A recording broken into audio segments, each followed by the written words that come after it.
Hello again, I am Jim Bob, and welcome back to F1 Manager 23 Hardcore Series, our most dominant season, Season 5. We are leading the championships, and we are returning from the summer break as we head to Zandvoort for the Dutch Grand Prix.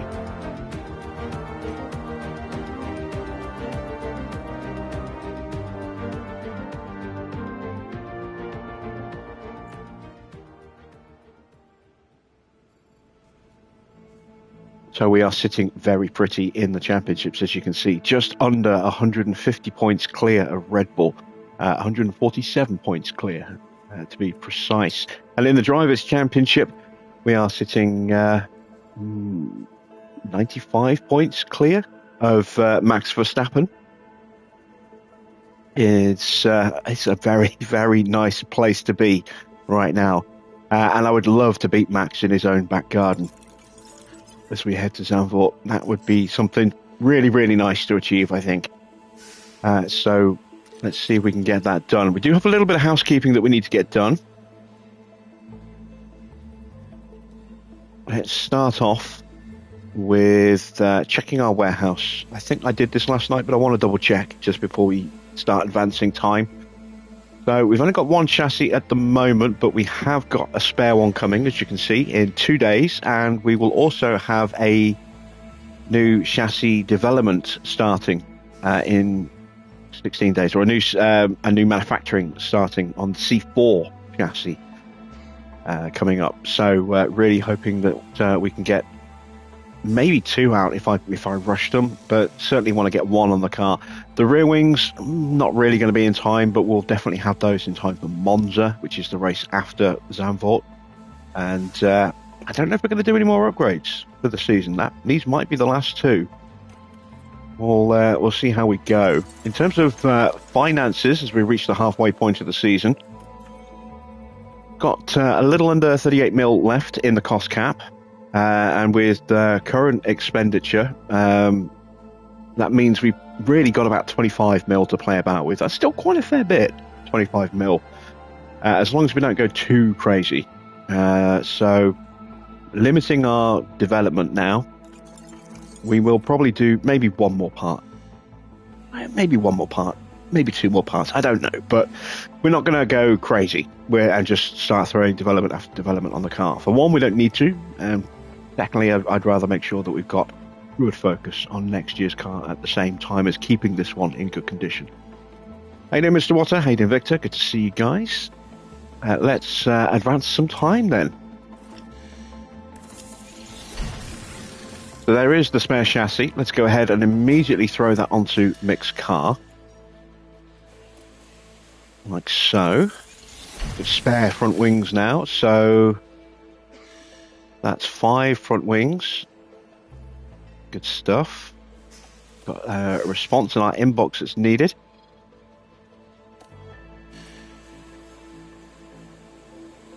Oh, a special VIP experience. Triple payout. Yeah, let's go for that.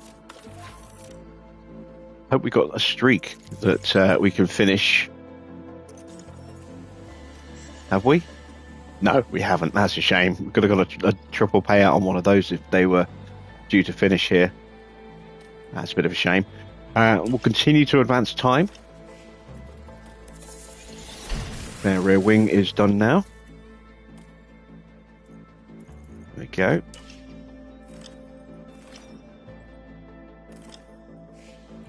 And that is the end of the month. So we're back up to just over 23.5 million in the bank.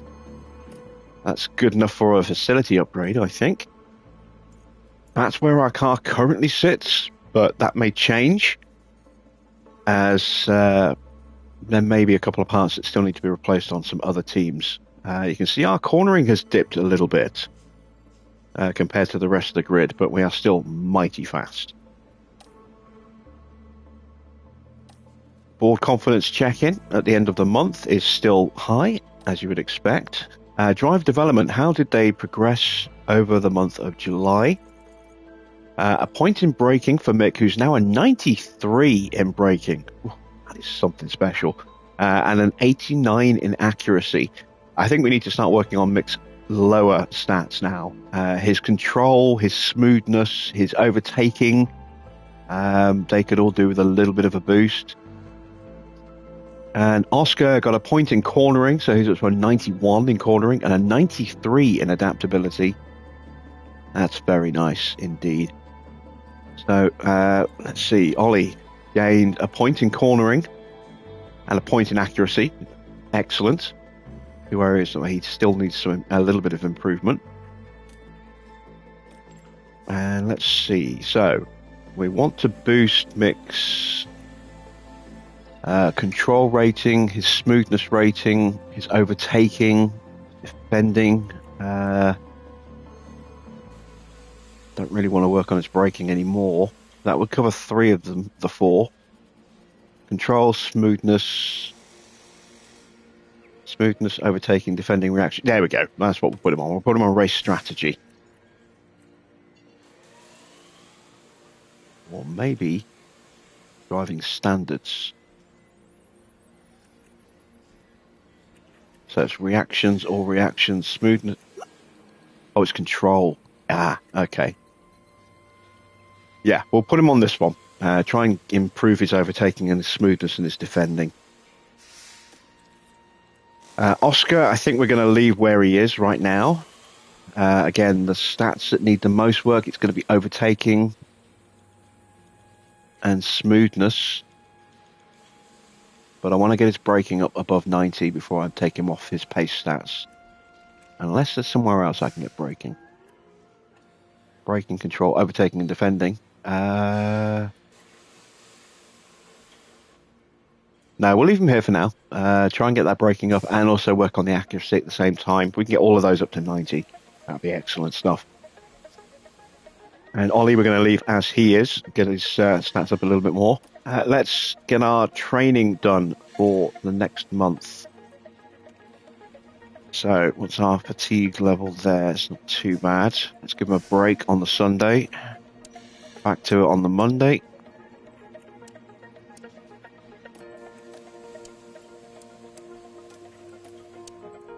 Oops.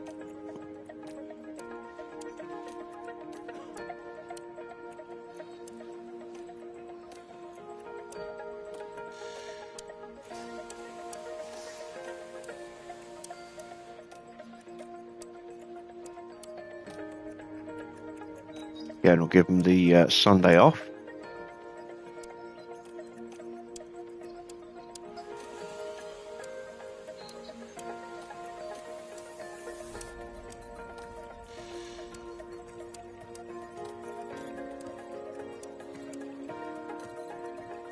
He is creeping up a little bit.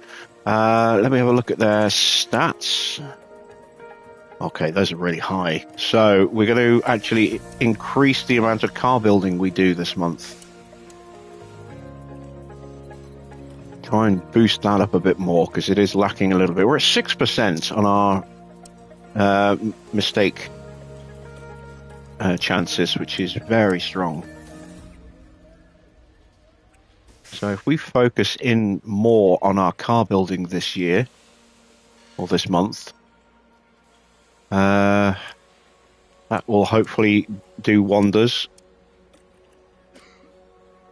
We've never really had a particularly high car building stat. That's too much training. Let's give them the day off. Yeah, that's good. And then I can put in a day here.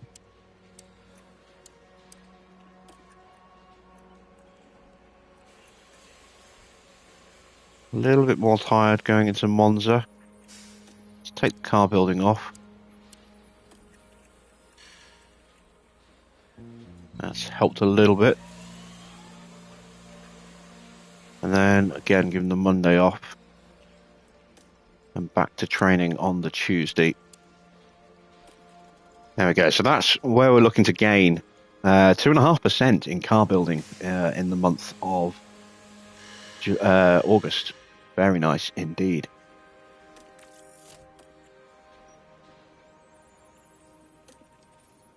Right, what is next? Let's check the inbox. July in Formula One, Mercedes have an interesting new rear wing, but it apparently is terrible. Their facilities have got to have been degraded right down to ridiculously bad levels, and they haven't been refurbed. That's got to be the reason why Mercedes are struggling, is that they're not refurbing their facilities or even maybe upgrading the facilities. There's no reason why they should be churning out awful parts. They're apparently working on a new chassis. Aston Martin are below where they expected to be. I don't know, third in the constructors. That's pretty much where I think, I think that's a good place for them to be. I don't necessarily think that they had any right to third at the start of this season. I certainly don't think they had a right to second or first. So I think they're being a little hard on themselves there. I want to see who is running Mercedes. Who's their technical chief? Jody Eggington. So Jody's not a great technical chief. Look at that salary. He's on 3.6 mil. I mean, he's improved from where he started, but I mean, there's a reason why we got rid of Jody as soon as we started. He's not up to the standards needed for Mercedes. Who's their aero?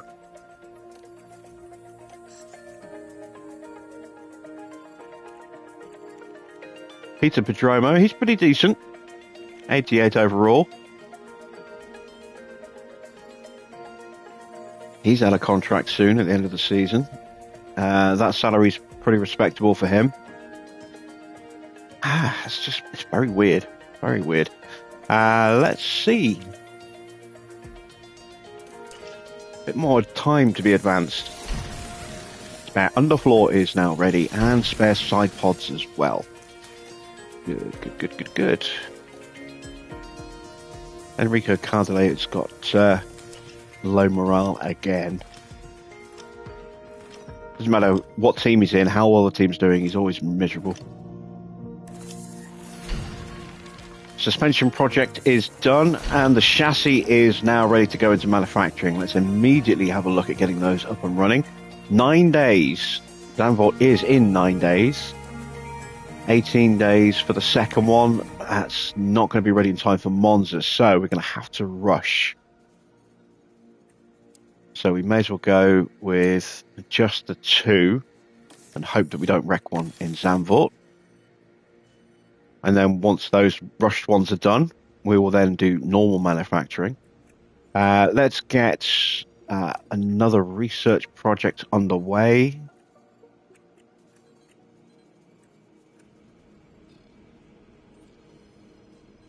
Let's get a side pod project done. We're out of hours. And what do I want to focus on next season? There's nothing particular there I want to try and improve over anything else. So we'll just... our dirty air tolerance isn't great. It's not going to improve much, I don't think. Yeah, we'll just leave it like that. We'll go 2 engineers on that. Get that started. And what else can we research? Maybe even design. It might start a new front wing. Try and claw back a little bit of that downforce that we're starting to lose against the competition.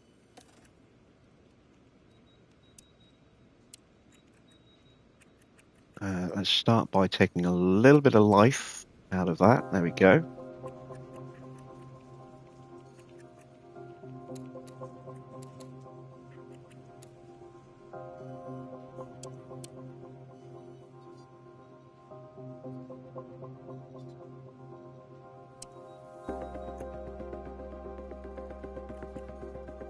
Yeah, we'll go with that, I think.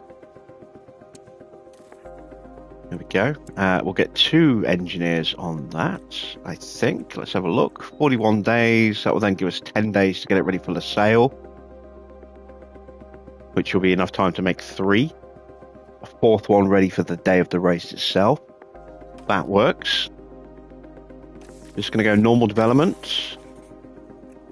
There we go. 7 days to go until the rear wing can go into manufacturing. Get those prepped and ready for Monza.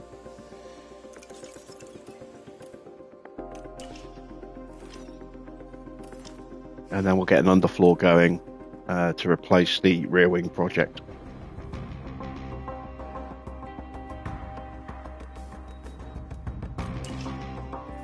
I know I've got low stock. That's fine because we are going to be replacing those. Rear wing design is ready, so let's get that into manufacturing.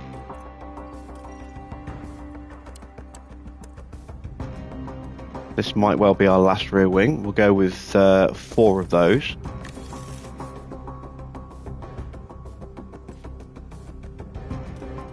And now we can go to car part development, and I can't do an underfloor yet because there's still 2 days to go. So we'll get another research project going. Let's get a chassis. No, we're doing a chassis right now. Let's get a rear wing research project going. Again, just leave the sliders where they are. Slap on 2 engineers. There it goes.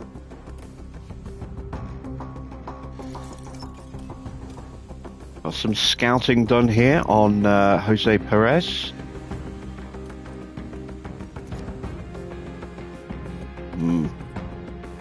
Not great. Let's have a look at Mark. He's a young driver, 20 years old, 73 overall. His accuracy is appallingly bad. His defending, overtaking, adaptability are all terrible. Reactions aren't great. Yeah, he is not a driver we're going to be interested in. It's going to take far too long to get him up to the standard he needs to be at. And let's take a look at Martin Prock.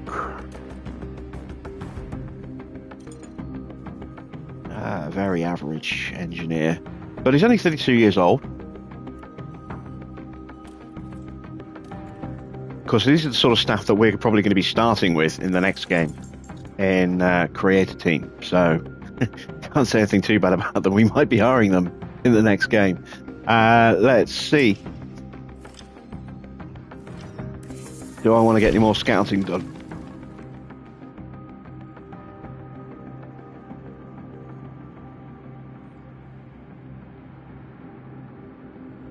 Probably not. Not yet. Let's get that underfloor project started.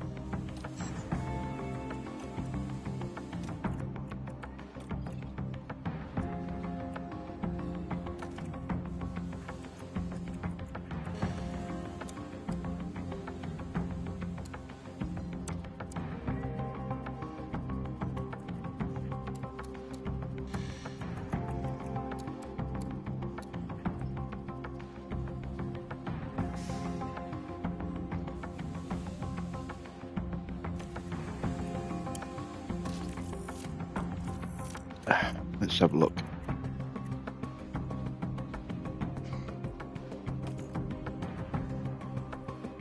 That'll leave me 17 days. That's enough time to get 2. And there we go. So those might now well be our final parts for the season. We may possibly have time for one more. But again, that will depend on finances as well, not just how much time we got left. So we'll play it by ear. It's not a hard lock now on that being the last part, but may well be. Facilities, let's check these out. I've got enough money to upgrade the wind tunnel. No, I don't anymore. I did until I started spending some. Never mind. Ignore me. We can give the hospitality a little refurb. Weather Centre will go ahead and just do a refurb on that. We shouldn't need that much more this year. So a big expense that we don't really need to spend.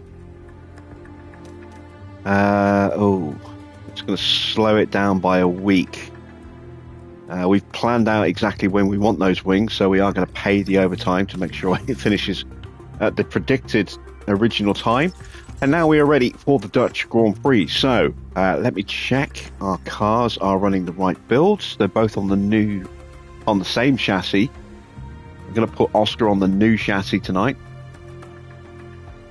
Possibly, once I've looked at the car performance. They're on the same front wing, rear wing, side pods, underfloors, and suspensions. Okay. How is our car looking after the summer break? Not bad. You can definitely see we're taking another hit in the cornering there. And we are no longer the quickest car. Who is the quickest car? It's not McLaren.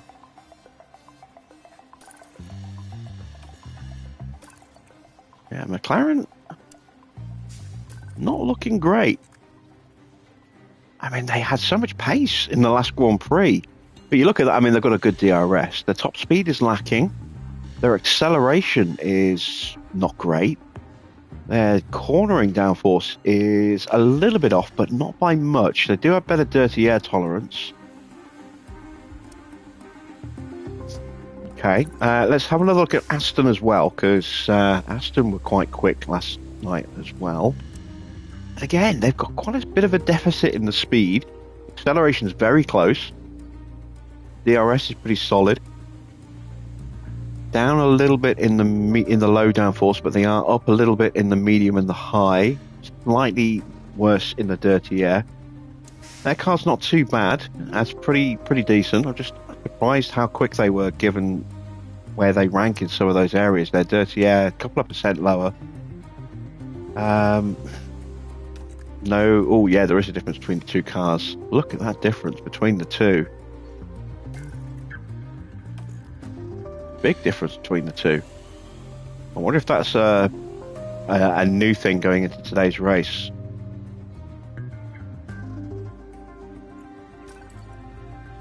So who is quickest? Oh, look at the speed of Alpha.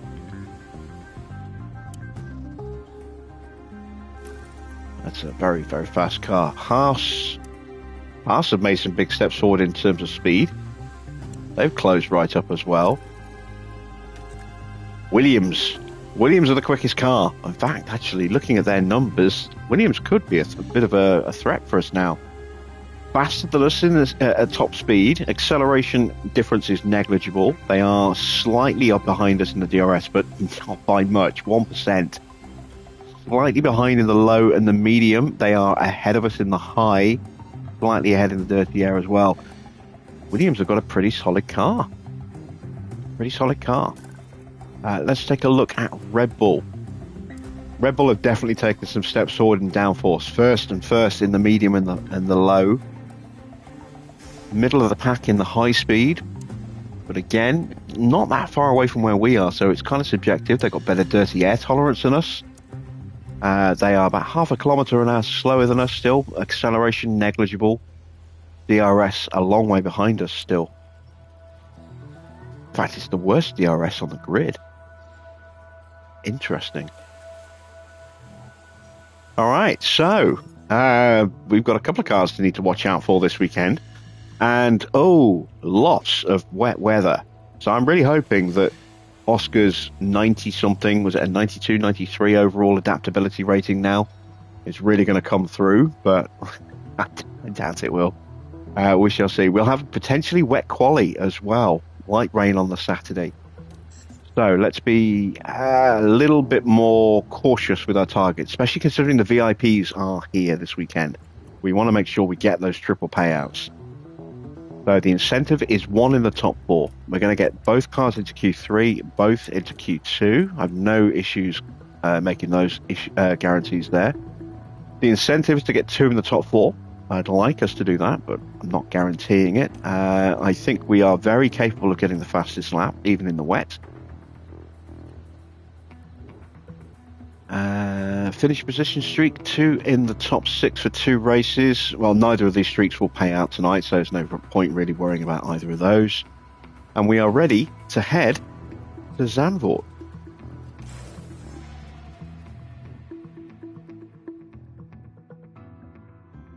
Hello, and a very warm welcome as we prepare for the Dutch Grand Prix.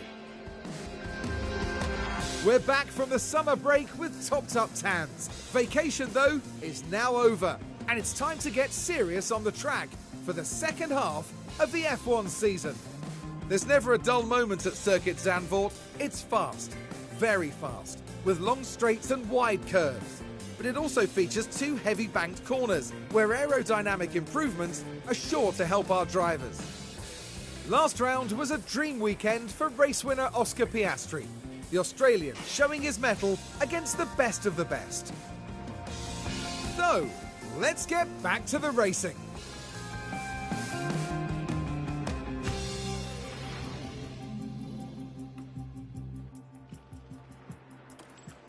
All right, so it's going to be dry today and only today. So because of that, we're not going to give Ollie a run because I want to make sure Mick gets enough time on track to not be disrupted by rain. And he would have to run the entire session uninterrupted on the Saturday, I think, to get his track knowledge high enough. And with the rain, that might not be a viable option. So we'll save Ollie and make sure he gets a run at Monza instead.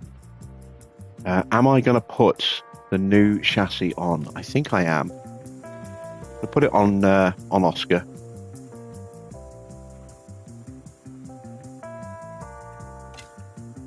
Let's get the setups on the car. We want to go with, to start, a 9.5. A 13.5, a 5.5, a 3.4, and a 1. Let's change those engine parts over onto our new practice engine.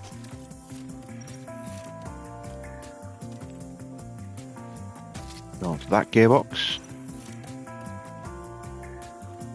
There we go. And we want 21 laps for Zandvoort.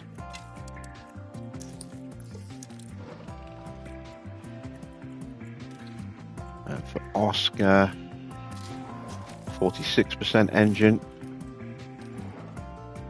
28% ERS, and we'll have to stick with this gearbox. But we still got 2 more, so that's no problem at all. Again, 21 laps of fuel. Drop those pace settings, and now let's put a setup on his car. Let's go with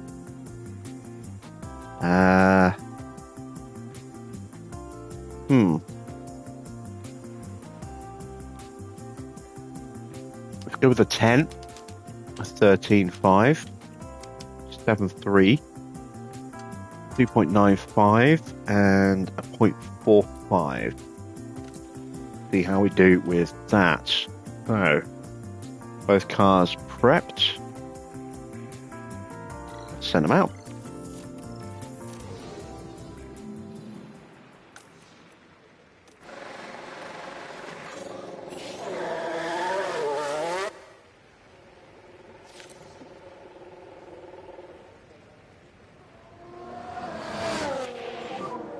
Radio check. Yes, radio check loud, please. Radio check. Yep, radio. Yeah, copy safe. So, I think Max won this last year. Yuki has the lap record, a 109.9 from 2 seasons ago.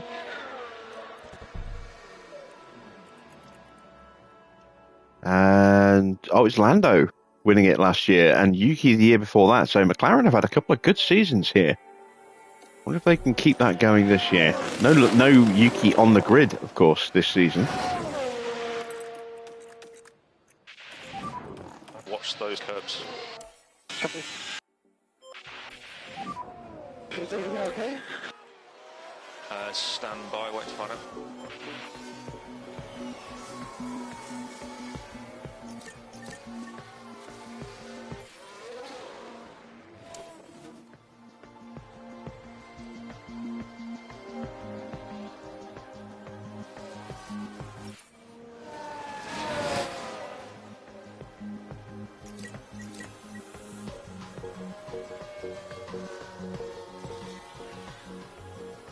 Hopefully we don't get any technical issues again tonight. Controller freezing me out wasn't great, having to bring the mouse out. just to get through the session. And then, of course, the stream just cut off for no reason whatsoever.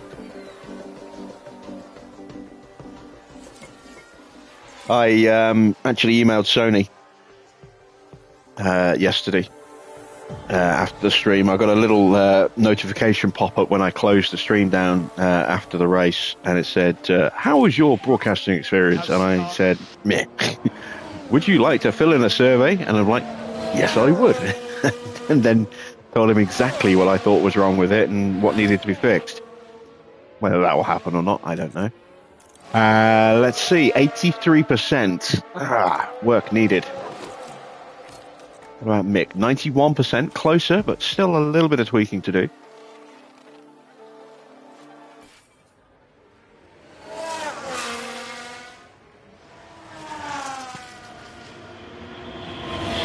They're asking, like, what can we do to improve Check my car, please check my car. the streaming experience and things like... Okay, understood. We'll Just, have a I look just at that. opened up another drink when I've still got plenty. How was the balance? Silly. For now, no. It feels really good. I've got 2 open drinks. Whoops. Just simple little things, you know, the ability to put a little graphic overlay with like channel image or channel name or something like that somewhere on the screen is something that I think would be quite nice. I'm trying to think what else I suggested now. I had a couple of other suggestions. Oh, being able to change the resolution dynamically as you're streaming rather than closing the stream down and to then change the resolution if you needed to. You know, if your internet starts to choke up a little bit, drop the image quality and frames settings down a little bit just to ease that, and then be able to put it back up again afterwards without having to shut the stream down to re-change those settings, relaunch it, and then, yeah. Just little things like that. See if any of those ever make their way over.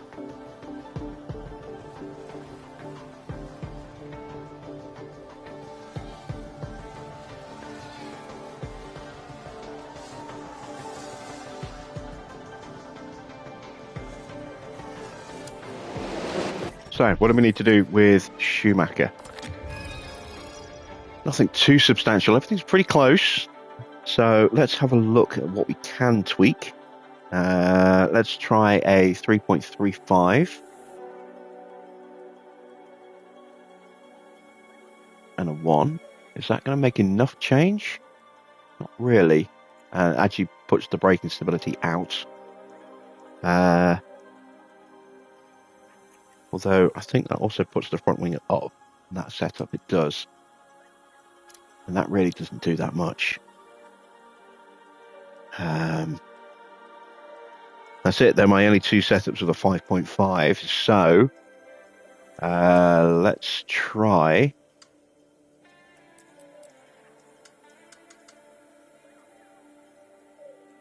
Bringing that down a bit like that. Is that a bit too much, maybe? Let's try that.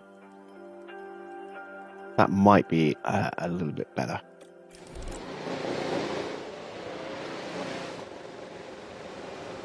And for Oscar, need to change the rear wing. Now this could go either way. It could be a 13 or a 14. I'm going to go with the 14 and an 8.2. That becomes a 2.9. That becomes a 0.15. And the front wing becomes an 8.5. That's not too far away. Yeah.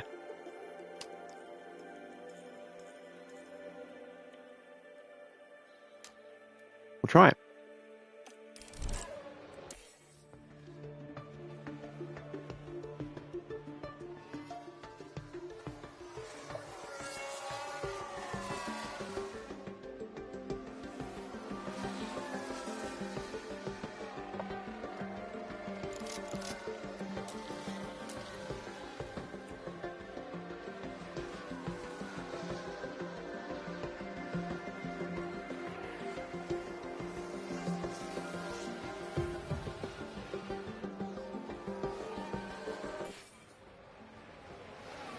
Has anyone here tried streaming from their PS5 before? Or is it just me?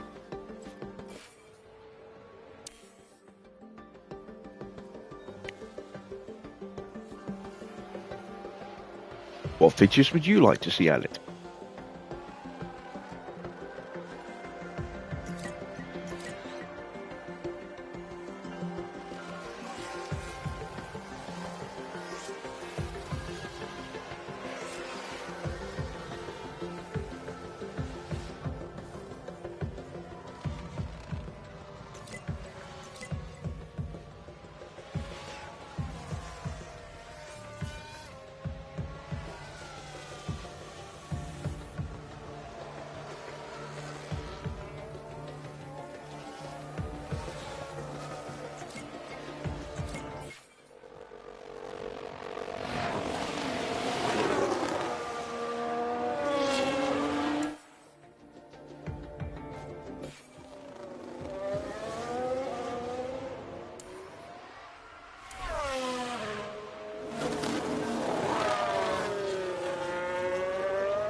Still waiting on that last little bit of feedback from both Mick and Oscar.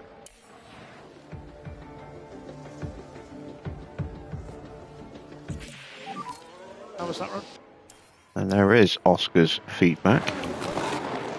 92, so a little bit of an improvement.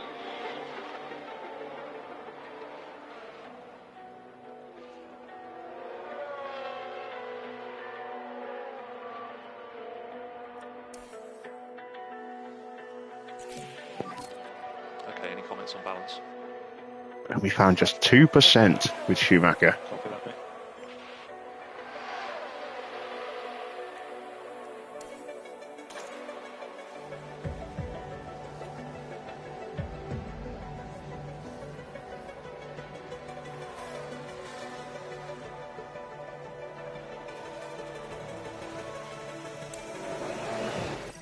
Can we find what we need? Okay, so let's go to a 6.4. Pull that back in a bit.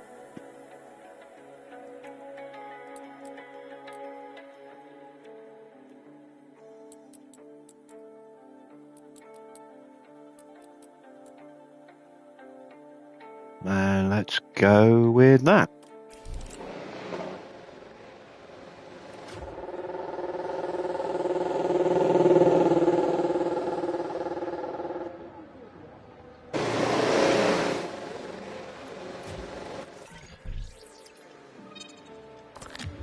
Everything's just that little bit off.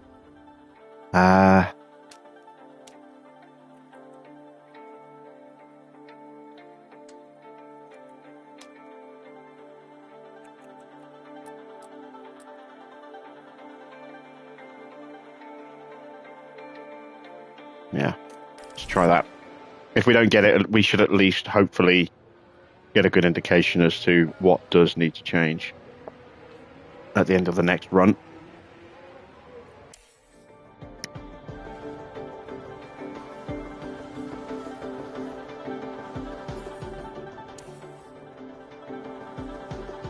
And that is the end of practice one.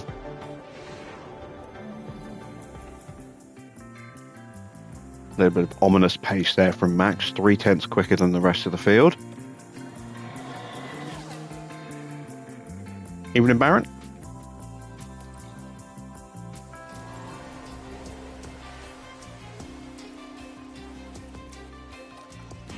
Changes are made. We're going to go with 30 laps of fuel.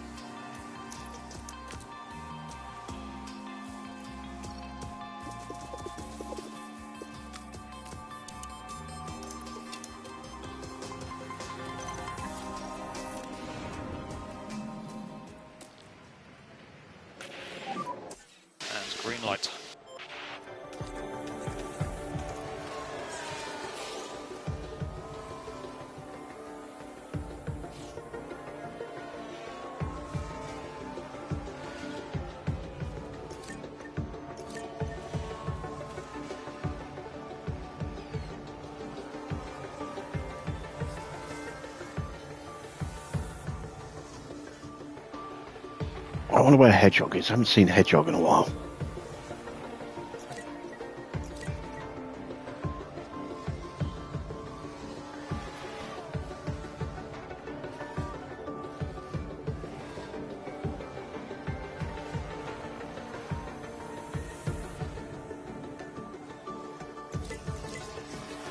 Oh, Let's a see spin what for happened Max. there. I do Right, like let's have a watching look Max here make as a we go mistake. into turn 8. Whoa, and around they spin.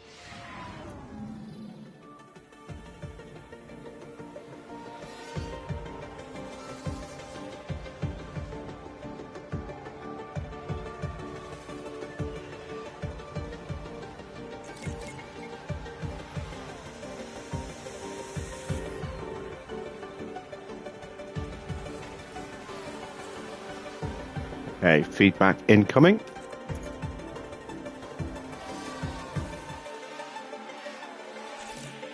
We got it right with Mick, and we almost got it right with Oscar. Just needs a tiny little tweak. That was great. But I'm very happy with the progress that we've made there.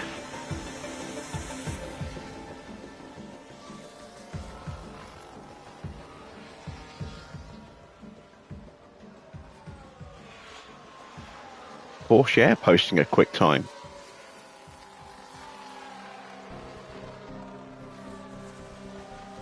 Where are Williams right now? Giovinazzi in 5th, Magnussen in 9th. Magnussen on the hard tyres, Jovi on the mediums.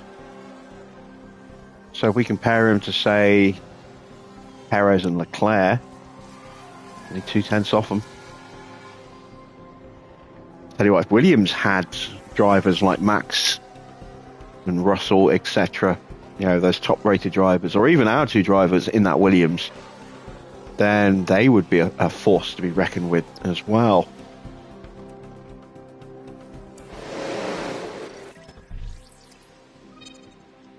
Okay, cornering and front wing just a little off.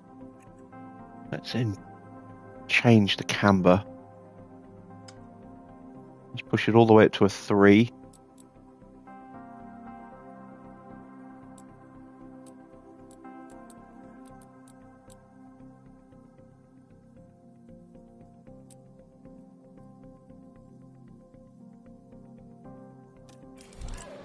See how we do with that in the next session. We are done for FP2.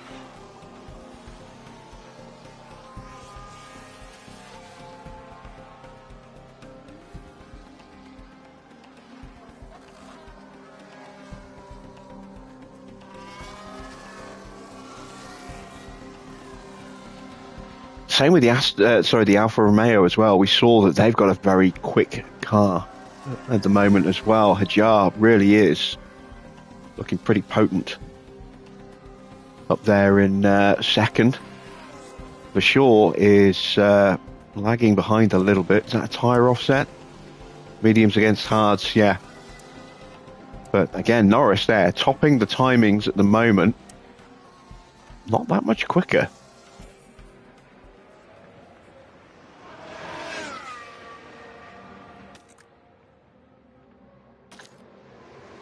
Tell you what, next season, depending on who we go to, next season could be very interesting. You could see teams at the top that you really wouldn't expect to see there normally.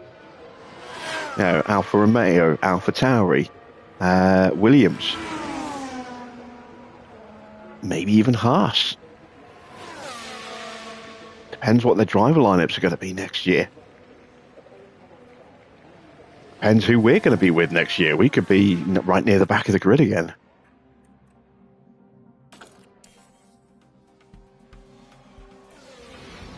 If we move on. If we stay, we'll be top.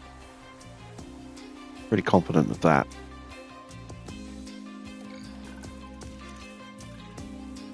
Right, final session. We may see some rain.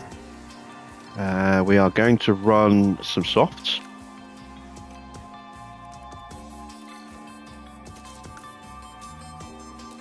And we're going to run 25 laps of fuel. Mixed car is done. Oscar's just needs a little bit of a tweak to make sure it gets where it needs to be.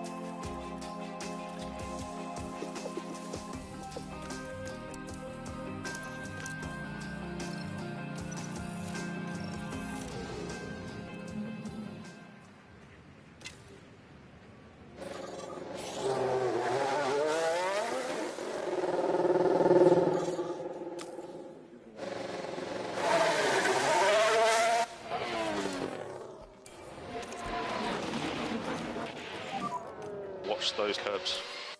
Copy.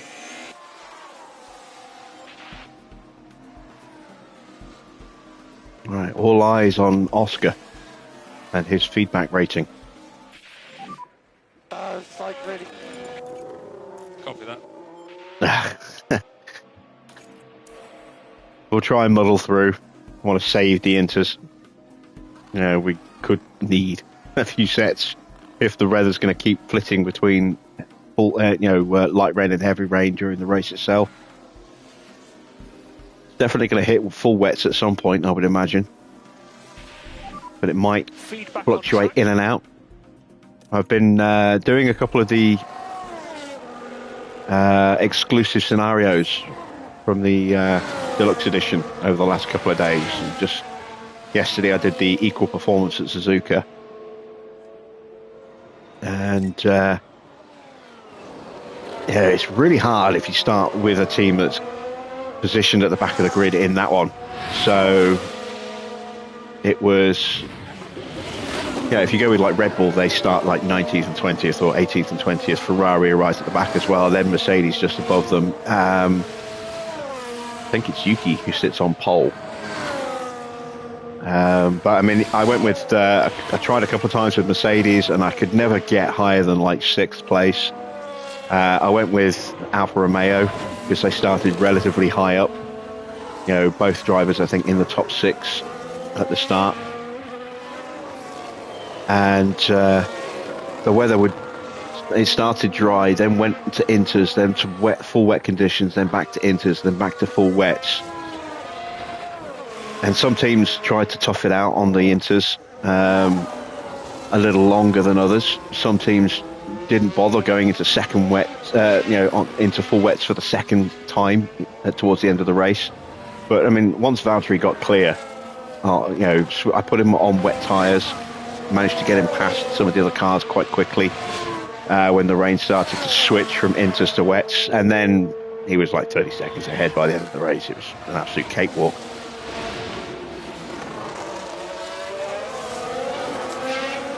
Evening, Mr. Epic.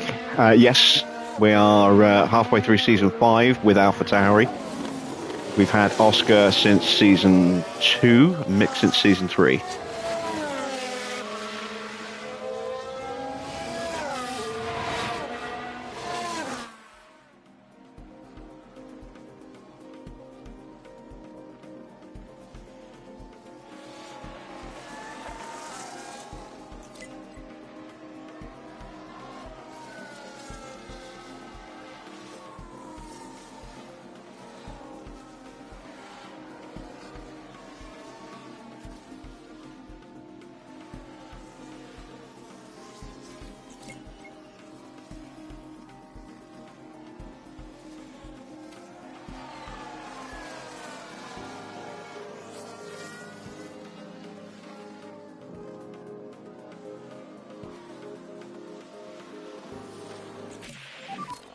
We're running low pace settings and practice parts. So we're top of the championship at the moment.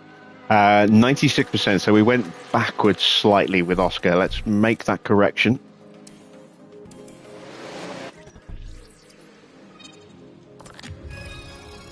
So that needs to go to a 2.9 then. That's going to need to go to a 9.5 potentially, which means that's going to need to come back. There we go. Let's go with that.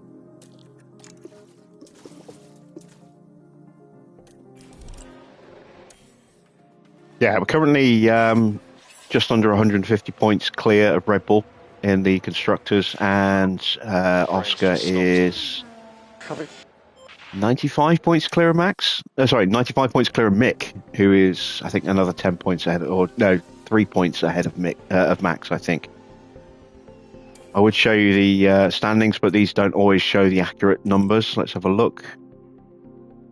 Yeah, those numbers do. No, they're not accurate either, because Mick is 2 points ahead of Max. So, yeah, these numbers aren't quite right. And that number isn't right either.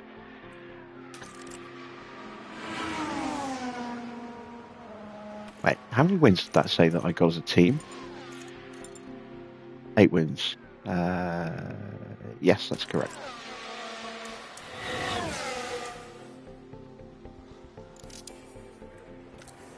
Yeah, for some reason the stats aren't tracking properly on that page anymore. I don't know why. I don't know when that started. It gave me a heart attack at Abu Dhabi last season when I was looking at them and they were completely wrong, and I'm like, oh, what is going on?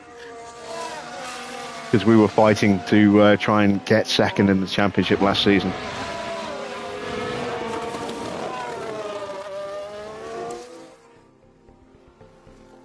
And the numbers were lying to us, making it look like we'd missed out when we were comfortable.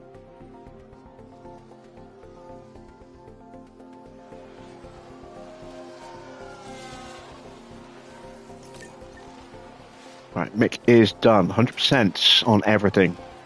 Just got to wait for Oscar's feedback now. Low pace settings, very worn engine parts.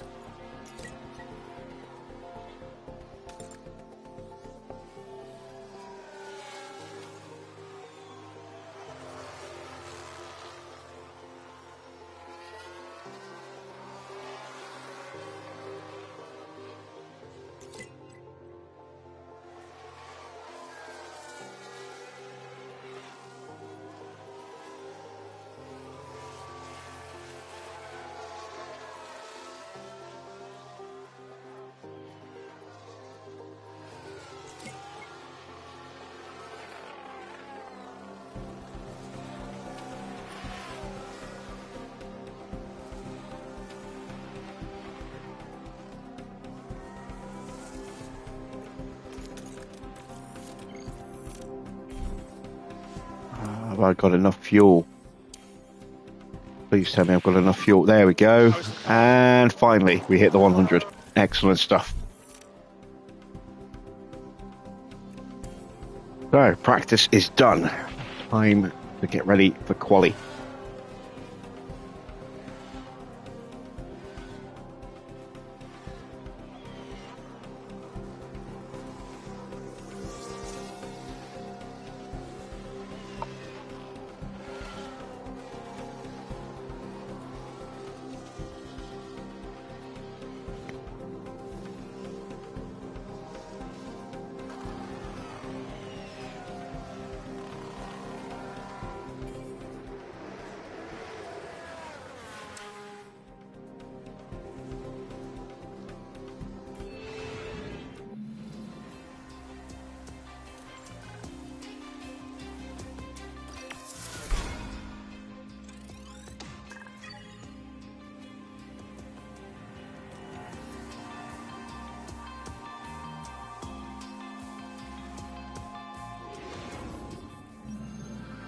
Let's hope the teams took full advantage of practice. It's time for qualifying.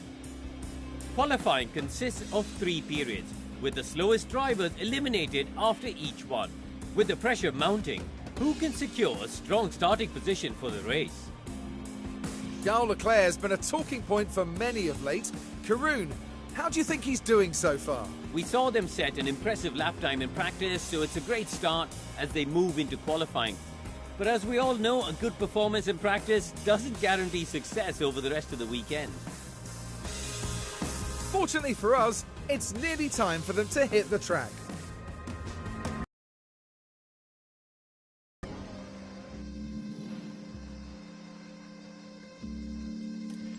So, potentially rain-affected quali. We'll see how that goes.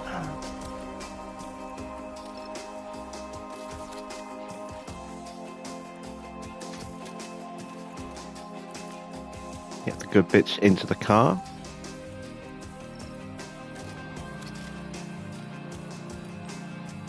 Like to get through quali with as few runs as possible.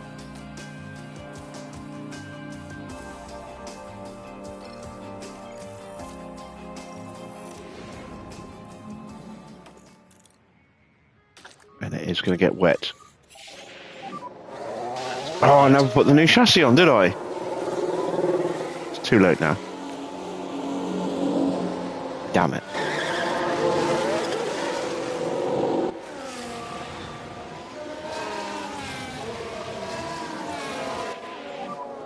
It's all about your outlet. Copy.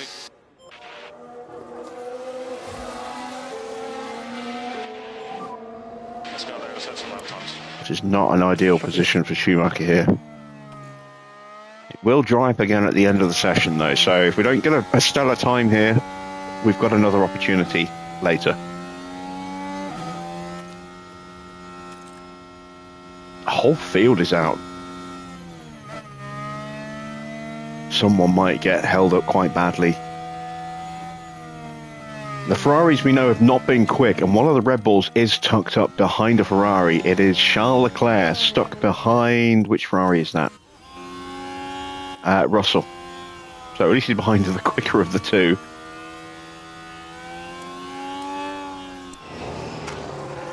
But that could really hurt Leclerc a little bit. You've got a good gap ahead. So you're good to go.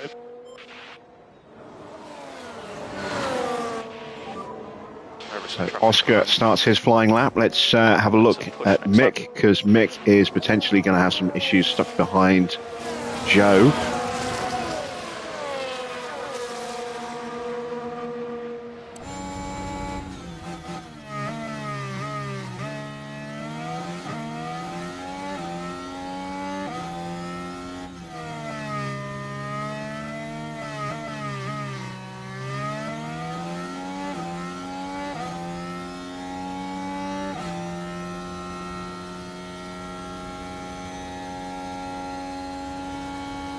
Someone's gone quicker than us in the first sector.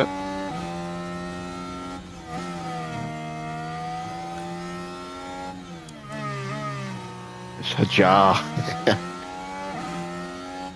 He is proving to be very quick this season.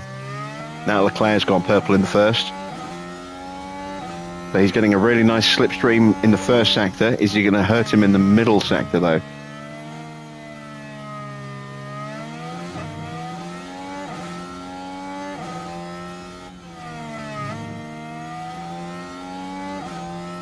Russell goes quickest in the middle sector, so this is working out nicely for Charles Leclerc. Make sure we're cooling the car. Hajar's gone on pole position. Wow. Very close. Look at this.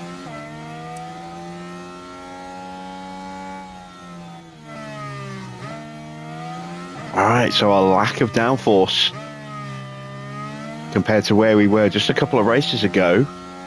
In terms of our advantage over the rest of the field is definitely becoming an issue.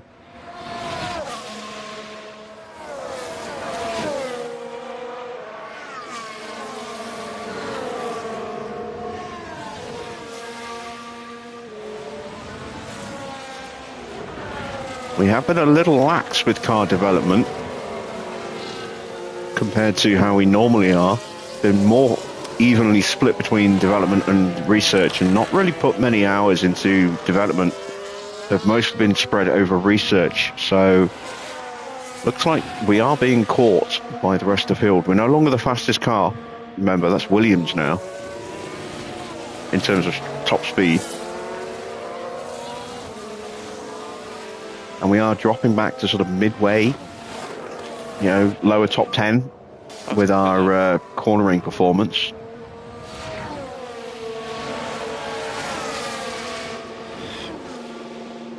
So that underfloor that we just started and the new rear wings and chassis that we're bolting on the car at Monza are definitely going to be needed. Rain is falling, so we'll skip a bit of time. Prep for when the track dries up again towards the end of the session.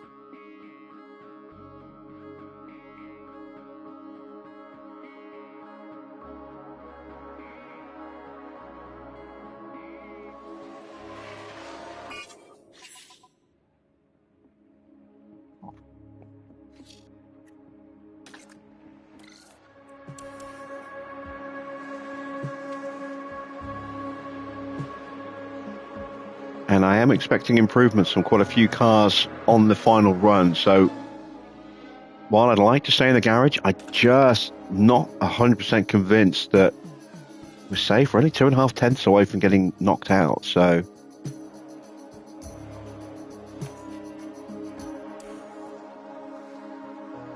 lock it for sights. Right, here's the action at turn 10. Struggling with the car. And that's on his out lap. Sorry, on his flying lap. So that lap is ruined. Right, track is about to dry up. We're going to start seeing a lot of cars heading out very soon, I think.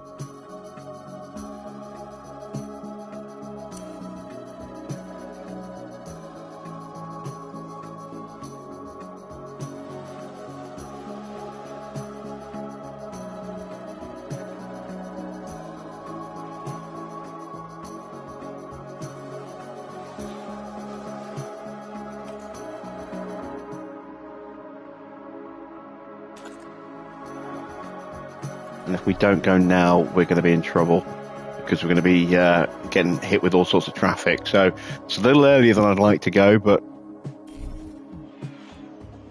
go now we must.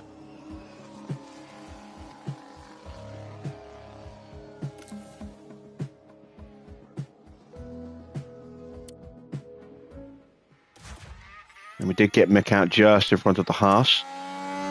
And that was important.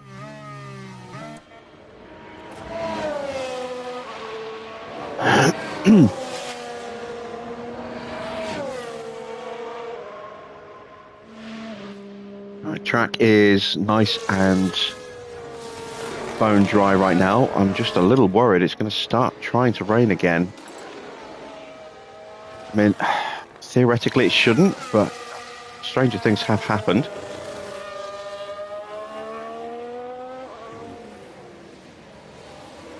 Luckily it is a short lap, so we should be okay, but we'll see.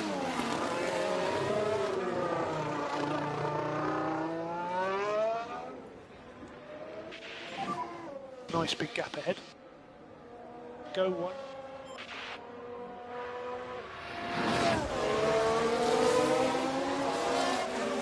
Okay, so the Mercedes coming through behind us is Joe. He's on his flying lap. It's given us a gap between us and the Haas, so the Haas won't get a benefit from running behind us. There it is now. Mercedes will slow down and back out of the way. And let's hope for an improvement in these in this lap. Oscar has improved.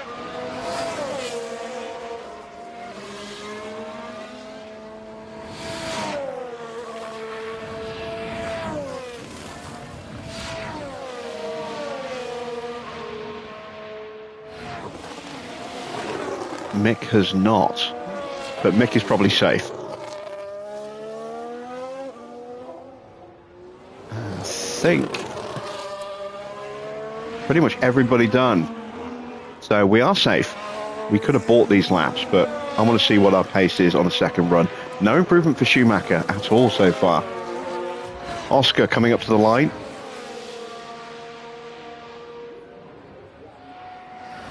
Does improve. They're just under 2. Gasly,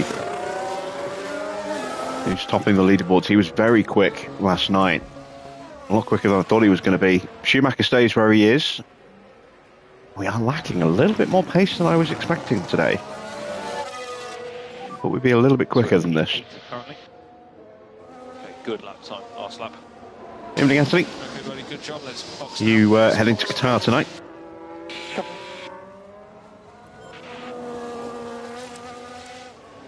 Everyone is out in the bottom 5. There's no one on a flying lap now, so we're saying goodbye to Porsche, Sainz, Norris, Giovinazzi, and Maloney.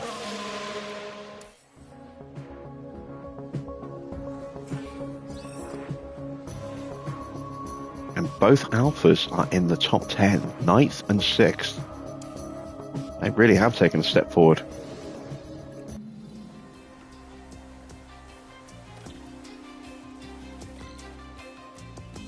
Alright, starting on dries again. Gonna initially go with the scrub tyres, but if there's only going to be time for one dry run, we will change those to brand new tyres. Let's see what the weather's going to do.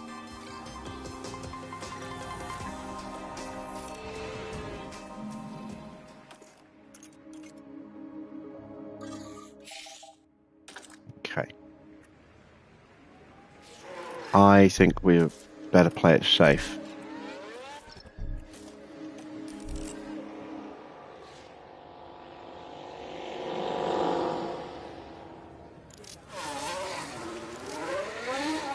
I also wonder if we've got enough time to do 2 flying laps.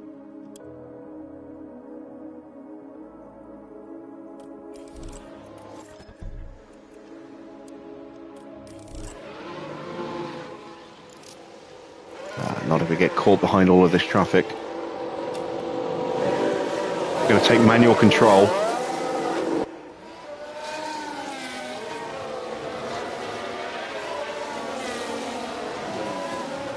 So that we can queue jump. Get around a little bit quicker.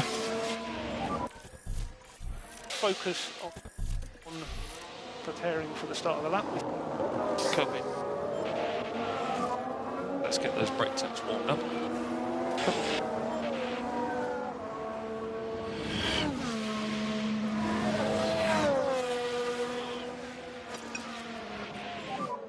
Pick up the pace.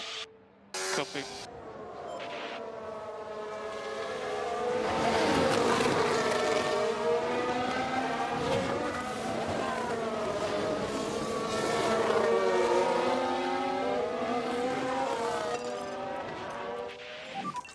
Let's push, come on. Copy. We think we can lean on the tyres more. Yeah.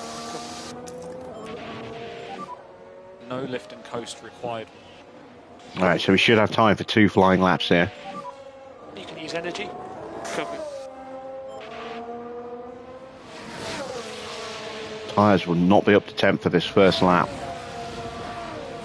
But that's okay.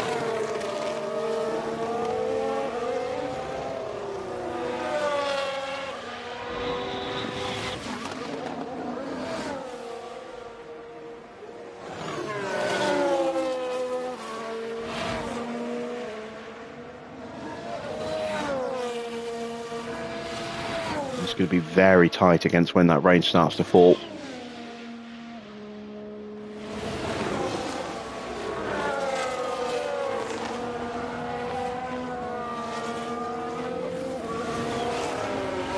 Tyres still not up to temperature.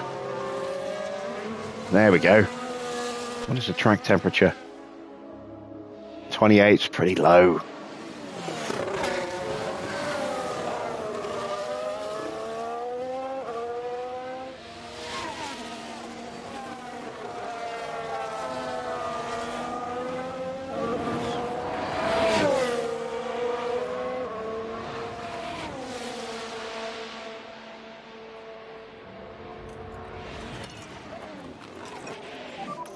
Back off now.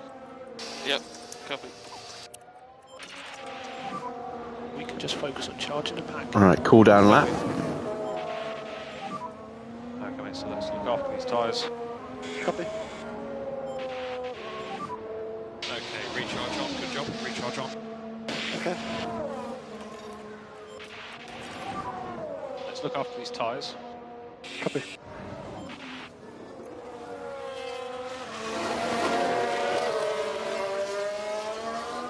Sprint weekend at Qatar, yeah, not here tonight, no. This is just a one-off race.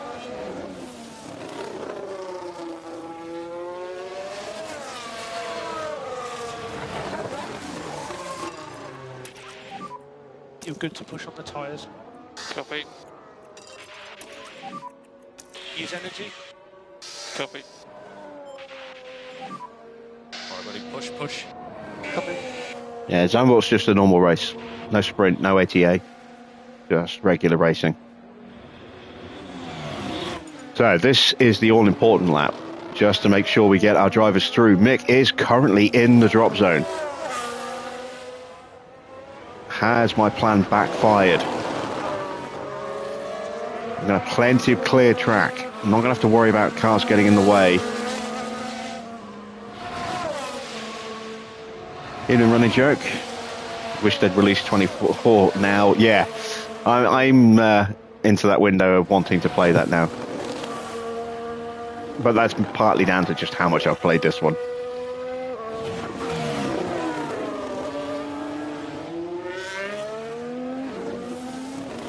Both drivers have improved. Here comes the rain.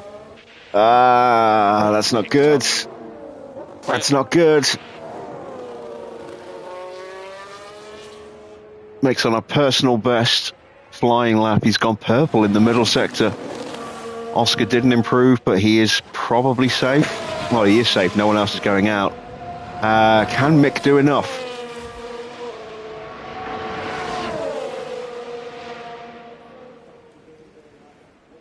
He can.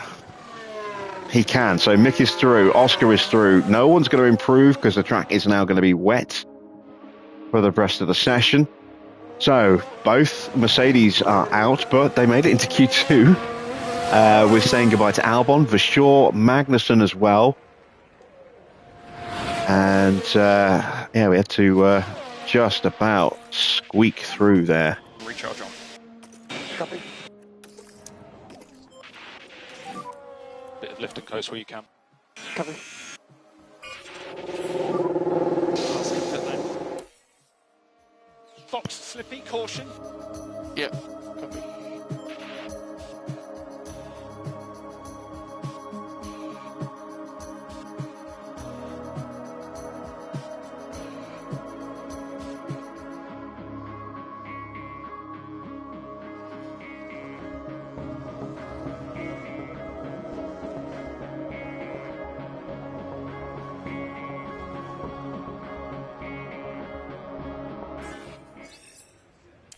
There we go. That's the end of Q2. A little bit tight, but we made it with Mick in the end. What's going to happen in the final session?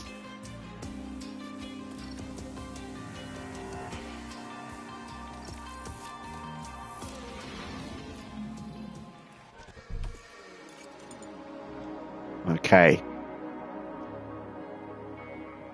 So we've got 4 minutes. We are going to go with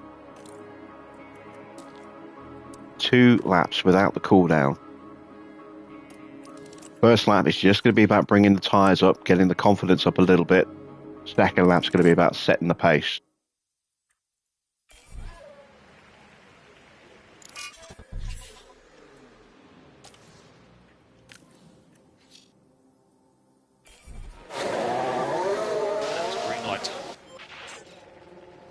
Rest of the field should come out any moment.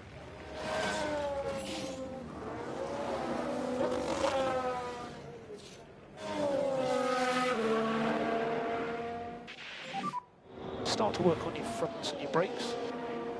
Copy. Okay, so let's concentrate on some tyre prep now. Copy.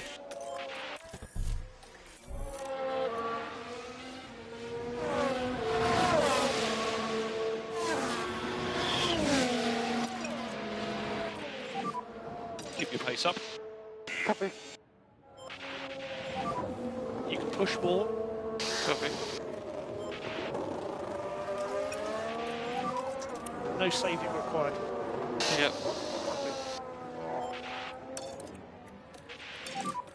And you can lean on tyres. Copy.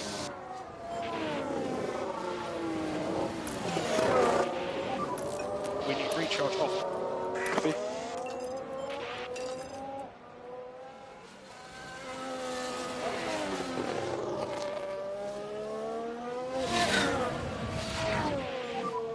let's pick our pace up. Let's go.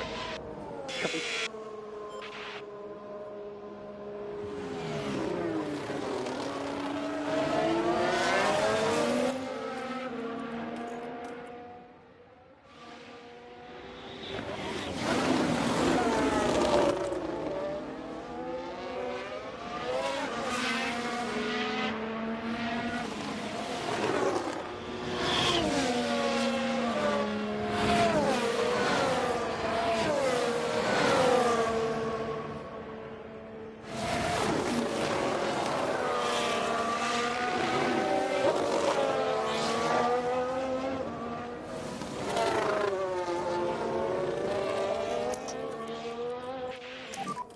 Use energy.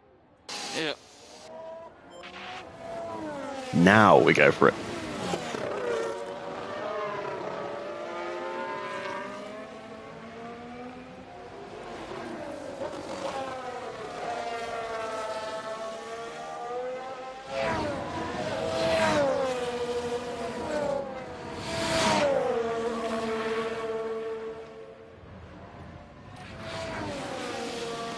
So, both drivers with a nice little boost to their confidence. This is a lap with full battery deployment, tyres at full temperature, a little bit less fuel in the car. This is the lap that counts.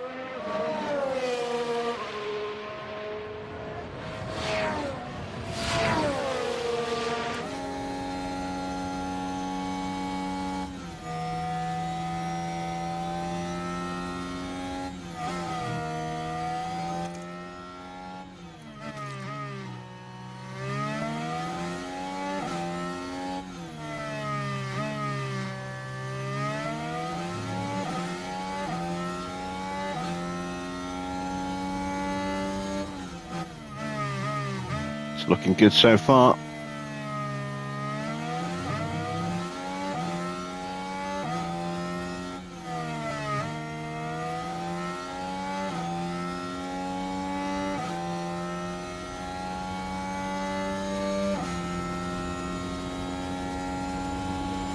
It's a 1-2.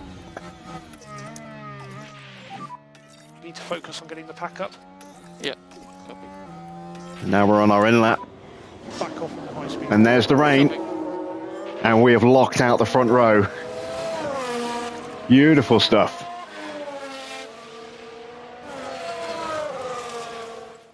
Everyone else is on an in lap. No one else is going to improve. Copy. So we will be starting first and second. Ahead of Gasly and Russell. Verstappen in fifth. Stroll sixth. Hajar seventh. Leclerc down in eighth. Then Perez in ninth. And Ocon rounding out the top 10. We judged that to perfection.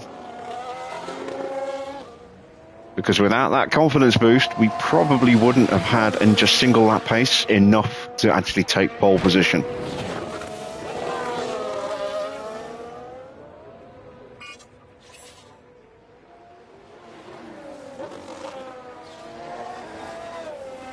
And no one's going to improve.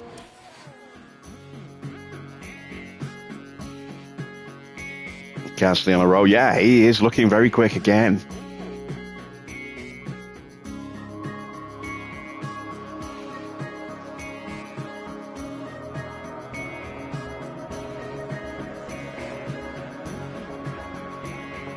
Perez out on inters, but it's a waste of time. He's not improving. And there we go.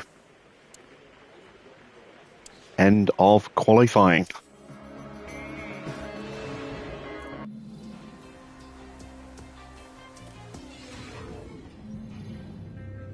It's race day, and final preparations are underway.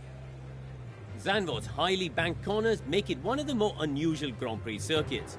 Dutch driver Max Verstappen won with a dominant lead here in 2021, driving the home fans to a frenzy as he did. And it's a rainy day here today.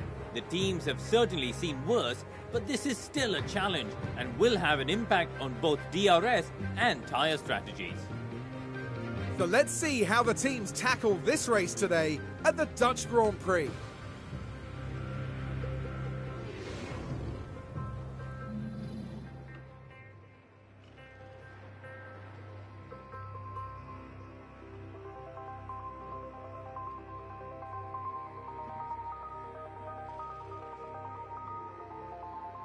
Okay then, starting on the full wets. Let's take a look. Oh yeah, it is going to dip to inters. Somewhere around about lap 30. For about 15 laps before it goes back up to full wets again. And then back to inters again. And we are going to have to make these switches because otherwise we're going to be slow where it counts. So I'm just going to program in the strategy just on mixed car, and then we can kind of mirror those changes that we make with Oscar during the race.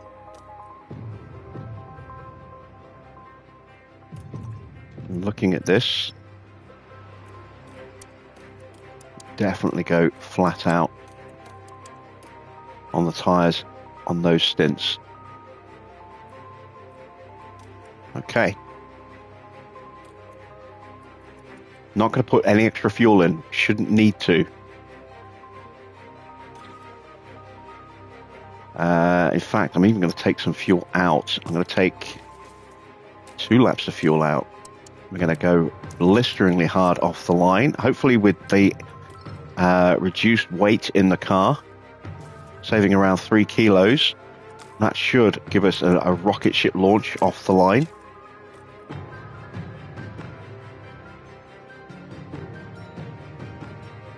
And let's see how well we can do here with this strategy.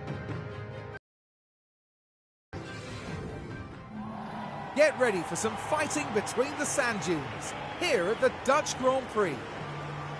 And for that man, Mick Schumacher, this could be an interesting race. They've got a fantastic opportunity starting on pole, but can they carry it through to the end?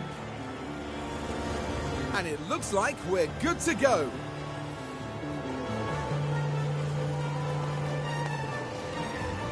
Here we go. It's the Dutch Grand Prix. And it's lights out, and away we go. All right, strong start for Mick. We're going to tell Oscar to back off.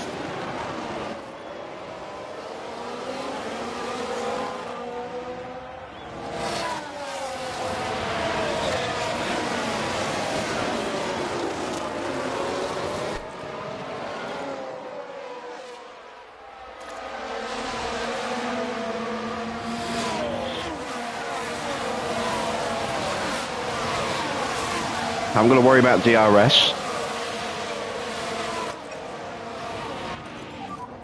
Lift and coast required. Copy. It's never going to be active in this Grand Prix. Take it easy on the straight. Copy. Oh, is that a mistake for Russell? Just lost a place or two by the look of it.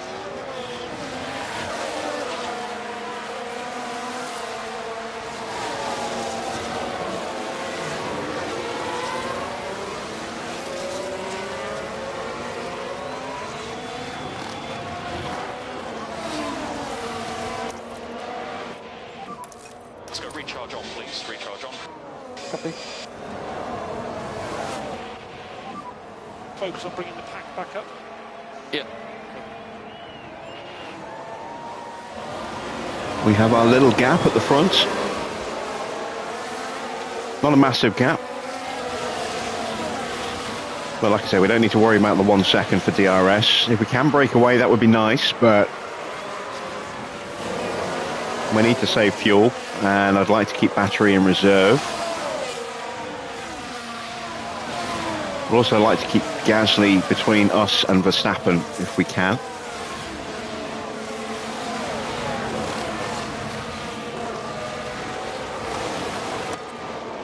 I'm going to drop these wets down now. Okay, we'd like you to slow down, please.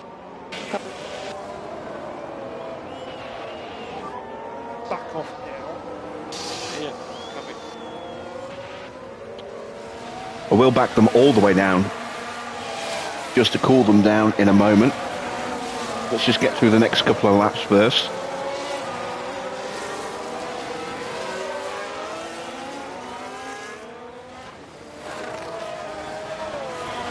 Imagine if I had one of the top drivers in this car. Well, we're not that far away. We looked at the rankings last night, remember. Oscar's now a top 10 driver. Mick is 13th, I think, in the overall standings in terms of driver ranking.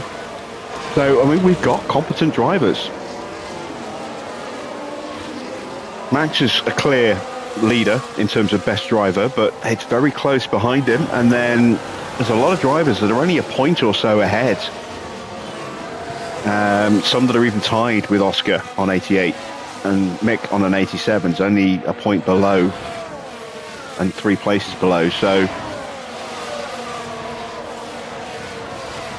pretty tight.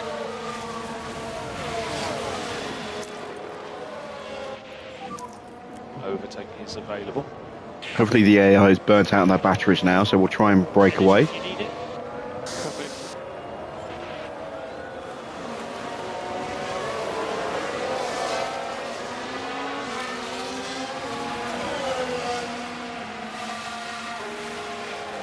I do think Piastri is quicker.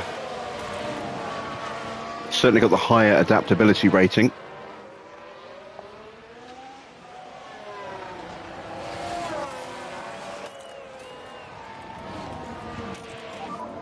Need to defend that.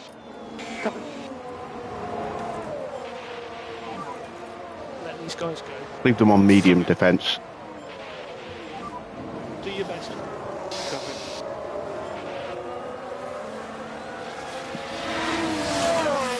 So yeah, I mean, I don't think we really need a top driver in this car anymore. You know, I think that's a little insulting to Oscar and Mick, considering how much they've developed over the last 2 years.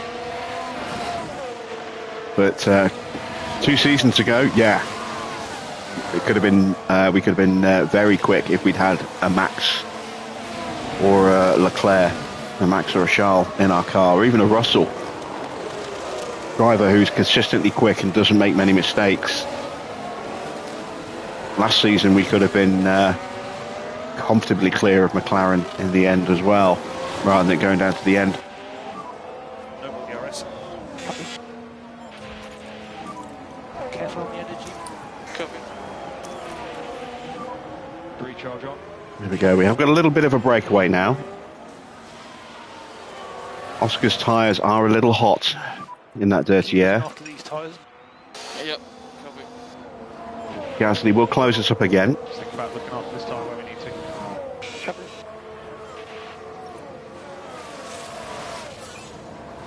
New fastest lap for Mick. Track is drying up a little bit. It's another reason why I want to cool the tyres down. We are going to flit just into sub 4 mil water levels in a moment, I think. Very briefly.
Whole field is staying pretty close together once you overlook a couple of gaps. I mean, the biggest gap at the moment is between Verstappen and Russell, 1.5 seconds. There's a couple of 1 second gaps out there, or just over 1 second, like Perez and Ocon, Maloney. But the whole field is pretty much inside a second of each other.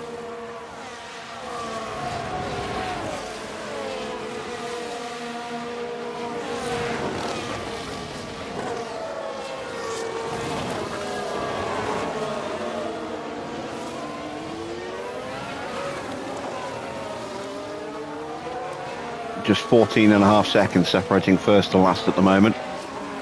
6 laps, it's not too bad.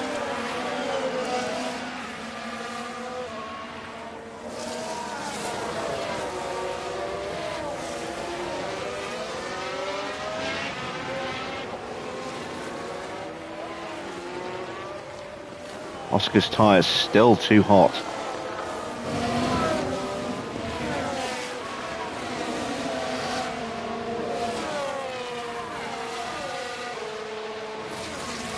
But this could be a very processional race until we get to the pit stops.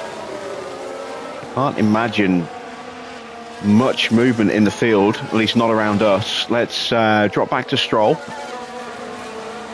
Close-ish to Russell, who is falling behind Max a little bit more.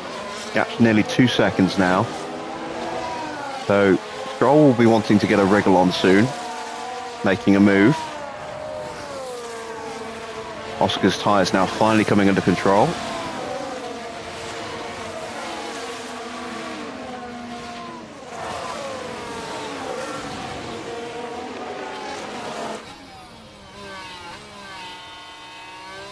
I think we're probably going to be bouncing around the field a lot in terms of our viewing tonight. At least until things start getting a bit spicier. As I say, when we get towards the pit stop windows and some gaps start opening up, seeing where we can try and drop in.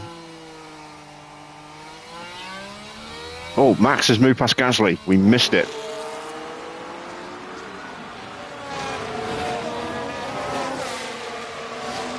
Looking at the wrong Aston. Gasly has the inside line, so he should be able to hold Max off here. In fact, he's got the launch out of the banked corner.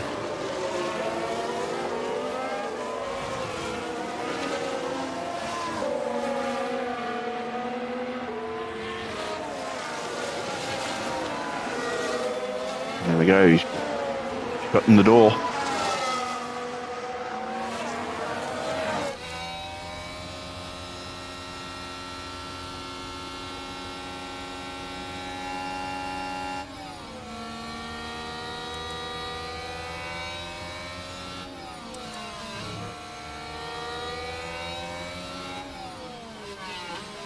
And as the track gets wetter and wetter like this, our fuel saving is going to happen quicker and quicker as well.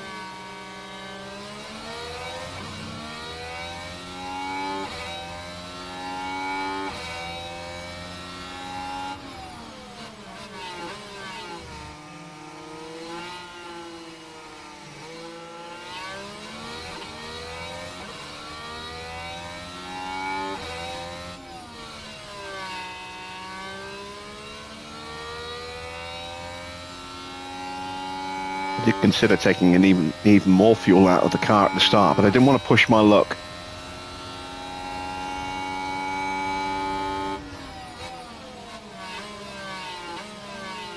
Because I didn't want to have to run fuel save settings. I wanted to just stay at this level of pace.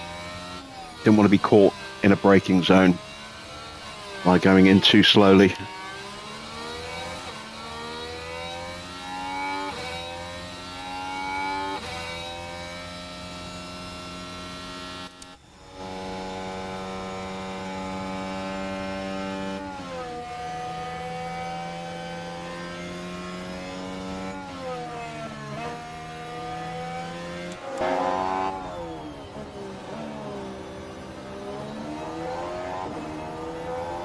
I'm quite happy for Mick to win this Grand Prix tonight. He's actually looking a bit more comfortable. Maybe it's because he hasn't got any dirty air, but keeping that gap to Oscar over a second. We are letting them fight for now. May change my mind on that later. But Mick, yeah, definitely seems to be finding a little bit more pace out there at the moment than Oscar does.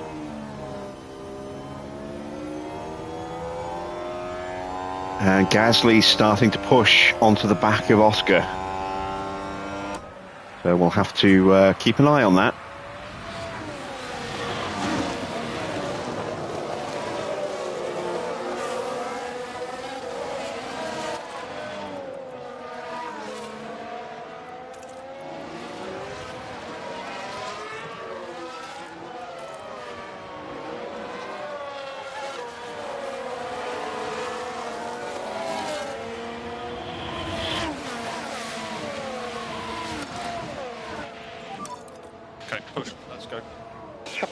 tyres have cooled down a little bit too much there for Schumacher. Just inject a little bit more heat into them while the track is as wet as it is.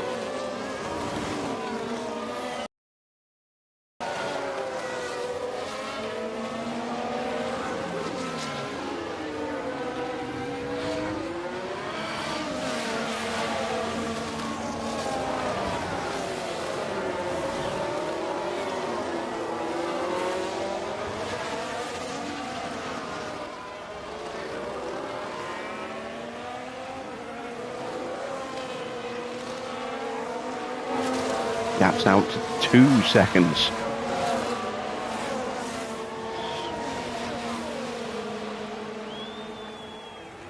Mick yet to win a race this season. All of our wins have come from Oscar. So it'd be nice to see Mick standing on the top step for a change this year. And Oscar has a big enough points lead over Max that he can afford to give up a couple of wins.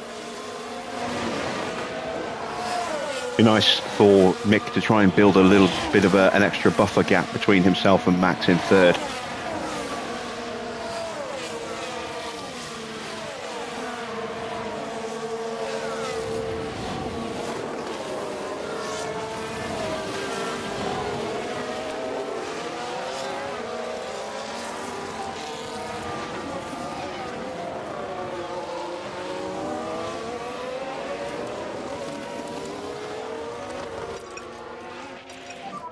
Let's drop those tyres back down again now. Copy. While we can push these tyres really hard, the rest of the grid isn't, so I don't want to leave myself with a major rubber deficit towards the end of the stint.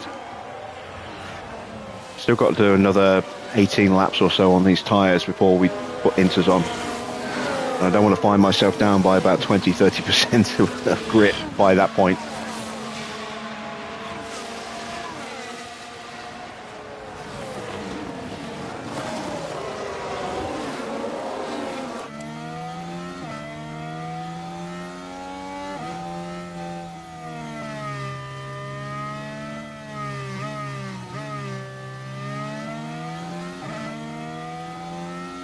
Definitely a few more gaps starting to open up, as you can see. Russell has closed up a little bit. Stroll's gone with him. Ajah now 2.5 seconds behind, but still holding Leclerc back.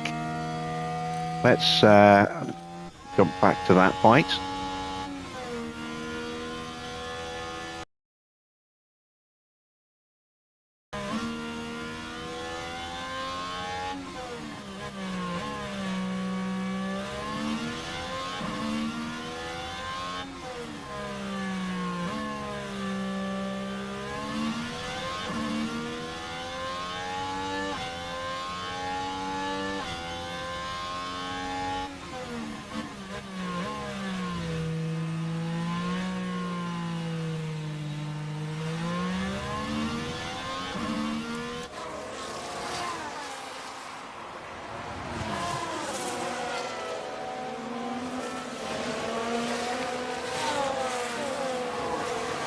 Gasly closing up on Oscar again.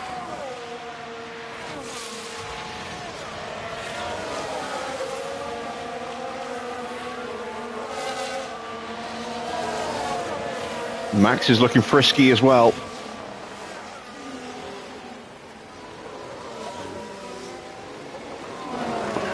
Just a kilo to find in terms of fuel.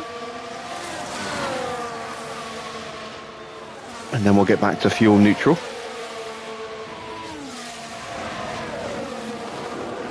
And with Oscar driving a little bit defensively to keep the pair of Gasly and Max behind him, it is allowing Mick to just stretch his legs a little bit at the front.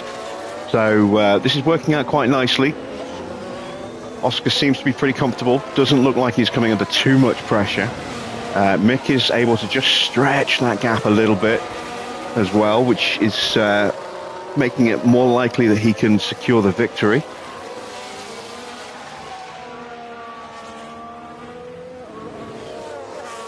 Which, of course, going into each race is always our ultimate objective, is for one of our drivers to win. Doesn't really matter to a point which one it is. anymore, now that the championship lead is substantial enough. As long as Piastri keeps finishing ahead of Max, that's all he needs to do at this stage. But it could potentially, if Mick goes on a bit of a tear in the second half of the season, it could make things interesting when it comes down to the final races of the season as to which one of our drivers is in contention, and whether we let them fight or whether we pull team orders and guarantee. I mean, the long-term objective of this series was to make Oscar a world champion here at this team, but do we do that by letting him fight for it or just handing it to him on a plate?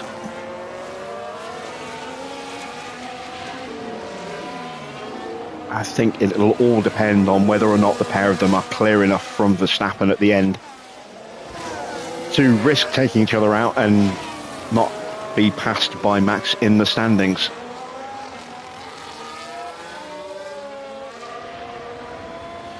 Well, the last thing I want is a repeat of McLaren in 2007, where Alonso and Hamilton were so busy squabbling with each other that Raikkonen just appeared from nowhere and won the championship by a point.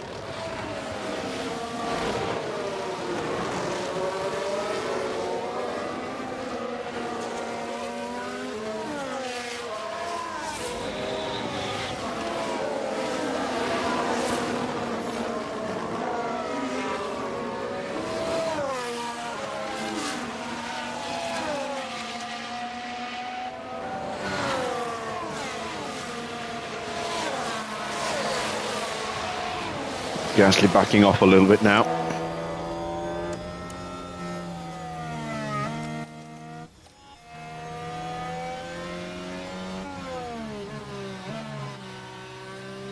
Mick still lurking. Although his pace has dropped a little bit, Oscar's actually closed him down.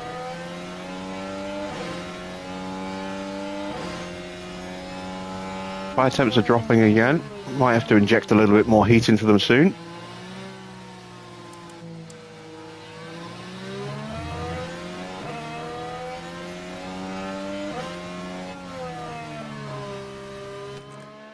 Take a look at the weather prediction.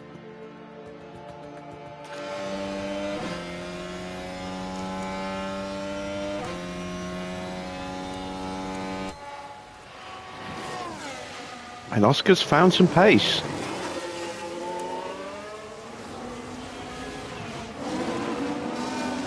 Quickest car on the field last lap.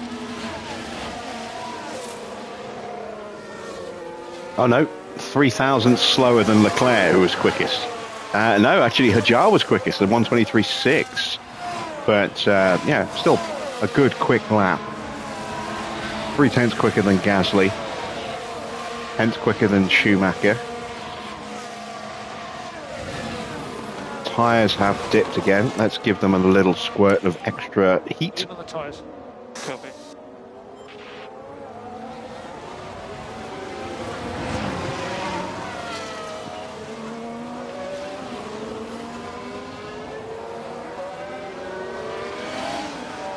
You're doing the sprint.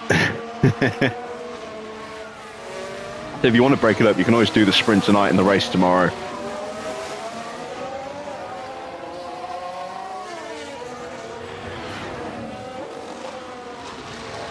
Just half a kilo of fuel to find now to get to fuel neutral. 116 laps, we've saved, what, about 3 kilos of fuel so far? Nearly 2.5 kilos of fuel saved.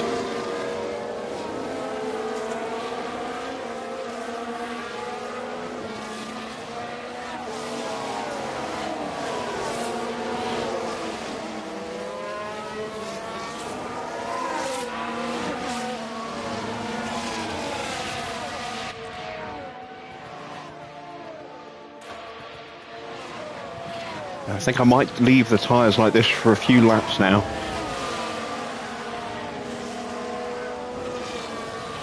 It's getting wetter, but we're only about 10-12 laps away maybe from switching to inters.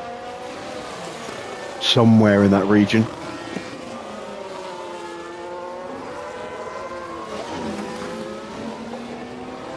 There's no real fights going on anywhere at the moment. Leclerc is looking around the back of Hajar's gearbox, but doesn't seem to have the option or the ability to get through at the moment without DRS, and that's not happening anytime at all in this Grand Prix.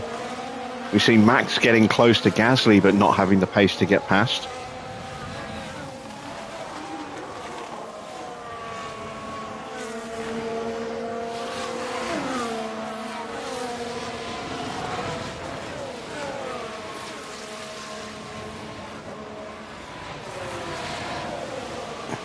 Say that Alfa Romeo is a very quick car. That in the hands of a Max or a Charles would also be quite potent on the grid this season. They've definitely taken a big step forward this year. Scored points in a few races now, and could have scored a lot more had it not been for just rookie mistakes that their drivers have made. They're kind of where we were in season 2, season 3.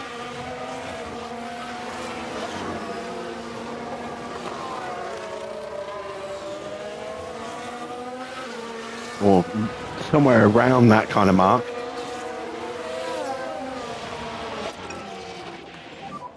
Back off now. Copy.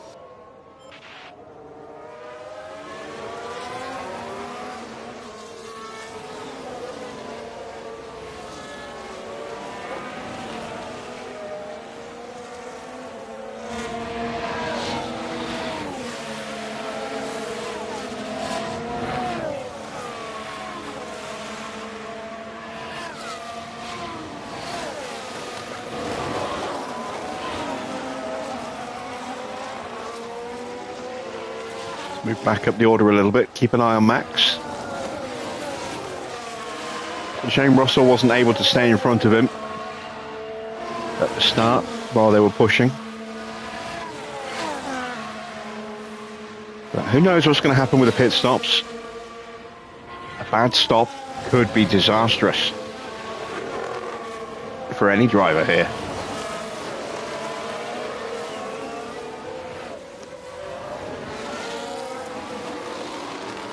And we are going to have to make multiple stops. It's going to be a 3-stop race.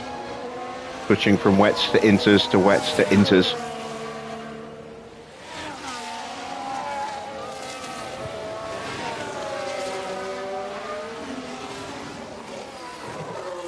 Wonder if we'll see any AI teams running weird strategies again. We've seen that in the past where teams have stubbornly refused to change their tyres and run on the wrong compound with the weather conditions, be it on wet, on wets in inter conditions or inters in wet conditions.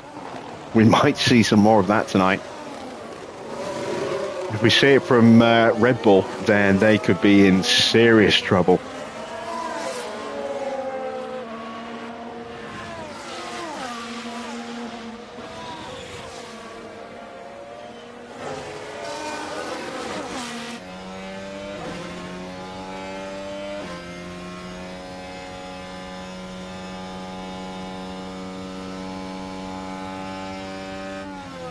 This is the closest Max has been for a few laps now. Just 0.3 behind. He's looking like he's shaping up for a move.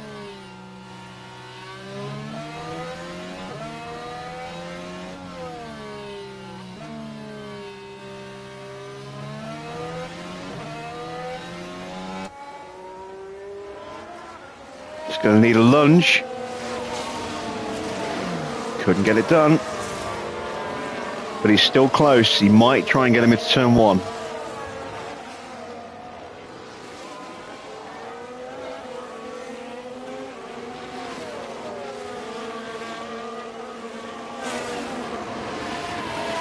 And it's forcing Gasly to drive defensively. He's now 2 seconds back from Oscar. The gap is increasing.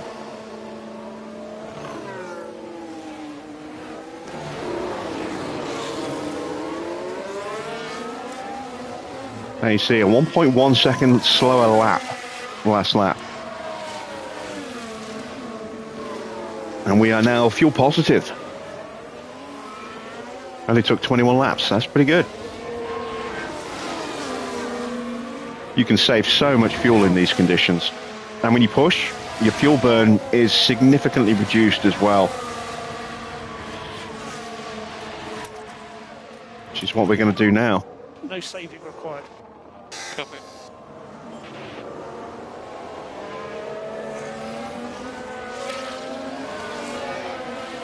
Take advantage of the track being so wet and just push the braking a little bit harder.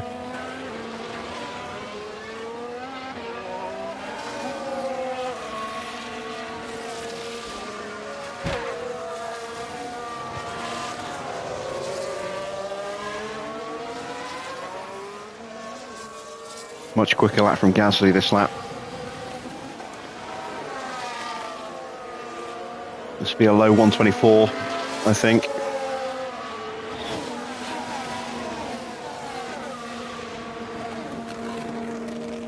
Yeah, 124.3.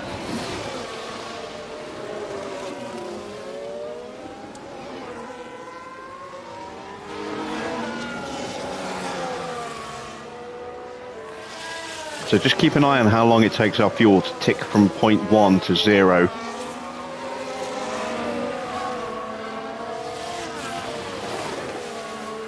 While the track is as wet as it is.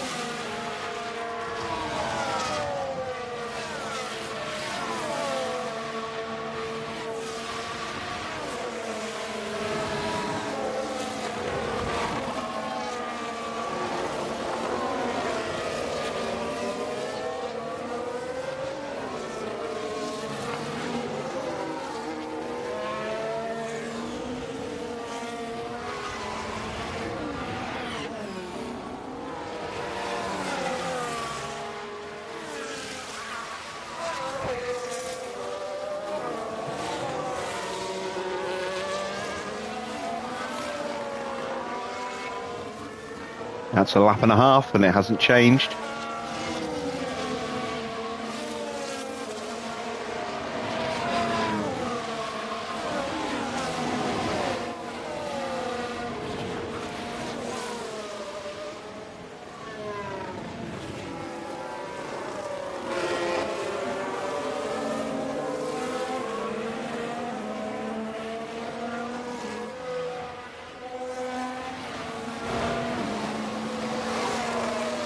Still, Max can't find a way past Gasly.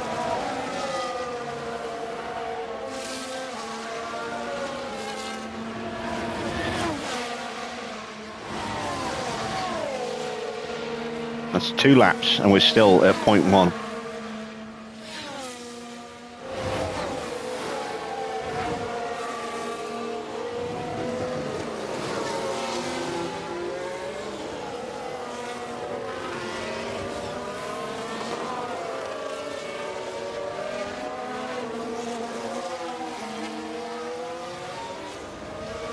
Now the track is starting to just dry a little bit.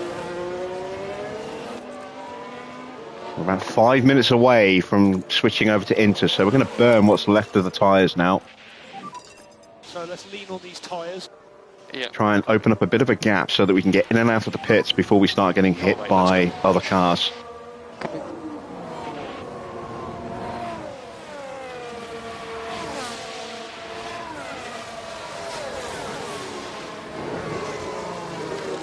Let's see, what did we do? We did a 124.9 last lap. Pace will naturally increase just a little bit because the track is slightly drier by the end of the lap, but with the tyre push as well, we should be a fair bit quicker overall. And the fuel still hasn't changed. That's what, 3-4 laps now? And we're still at exactly the same level of fuel. When the track is really wet like this, it's the best time to push or save, depending on your needs.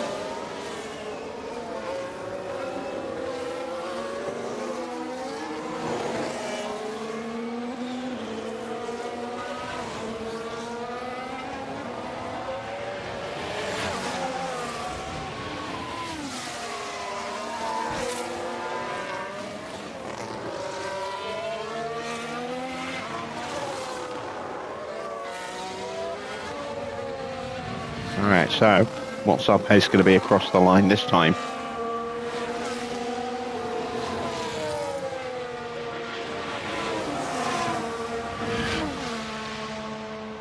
On 23, we were a second quicker.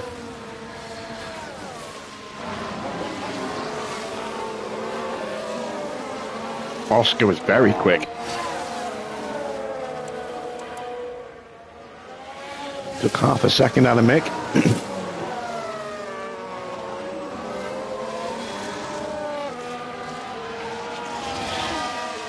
And I don't know if we've actually seen any overtakes since the end of like lap 2, lap 3.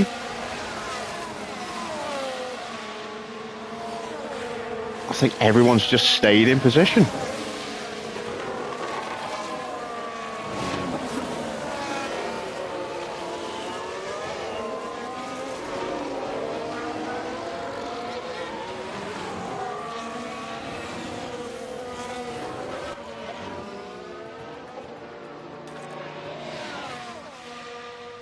Looks like the track is going to dry very quickly in the next couple of minutes. According to the radar prediction. Of course, our radar is not 100%. It's operating probably around about 70% at the moment. And there you can see, yeah, the track is suddenly starting to drop quite quickly in terms of water level. We are going to be making that switch very soon. 2 more laps, maybe. Timing is going to be crucial here. If we go too soon, we're going to be too slow. If we go too late, we're going to lose too much ground. And put one of our cars in an awkward position. Want to try and stagger them if I can as well across 2 laps, so we're not tripping over each other in the pit lane. Although, I think if I push Mick, open that gap up a little bit more. Overtake is available. I don't know, Oscar seems to be pushing hard. Oh, someone's made a mistake. It's Hajar. Oh, he's spun. Oh, poor Hajar. This is what I was talking about earlier, where, you know, I was saying that, you know, Alfa have had a decent car this year, and if it hadn't been for rookie mistakes, they could have scored a lot more points than they have done. There's a classic example of what I was talking about.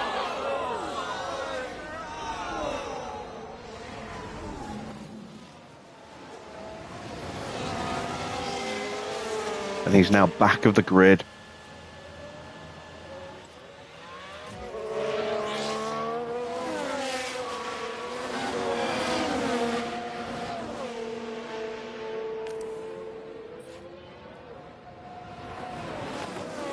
Oscar's actually lapping quicker than Mick right now. This is Oscar's adaptability rating, it would seem, coming into effect.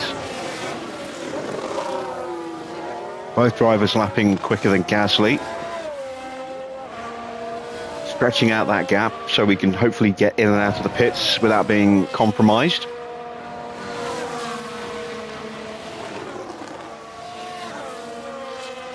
And we're still at 0.1 on the fuel.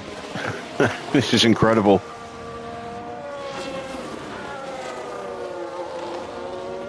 Surely we'll tick down to 0 at some point soon.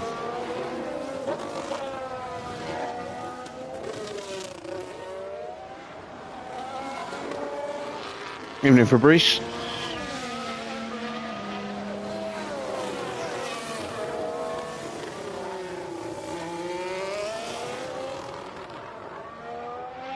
Now Mick is starting to pull that gap after a full lap of battery. This gives me the option to box them both on the same lap, which I think I'm going to have to do next lap, given the way the track is drying up. I think I'm going to have to stack them. You need to look after the tyres. Yeah. Push a bit more. Copy.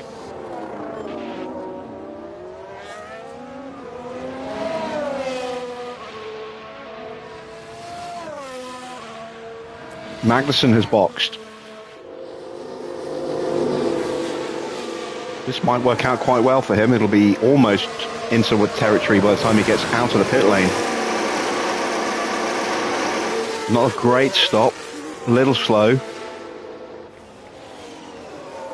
Magnussen could steal a couple of places potentially here.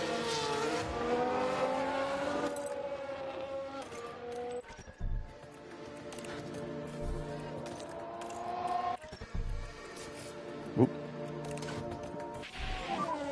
Let's box now, please. Copy box. Box for inters, box. Box. And there we go. We're now finally back down to point zero. Box for inter. And we've got about a 4-second gap, which should be just about enough. Let's recharge on. Copy. Pit entry. It's very slippery. Copy. Russell boxes. Gasly and Verstappen staying out. Oh, look at that. That's a perfect double stop. 2.3, 2.2. Beautiful stuff. Question is, how much traffic are we going to have to fight through, though?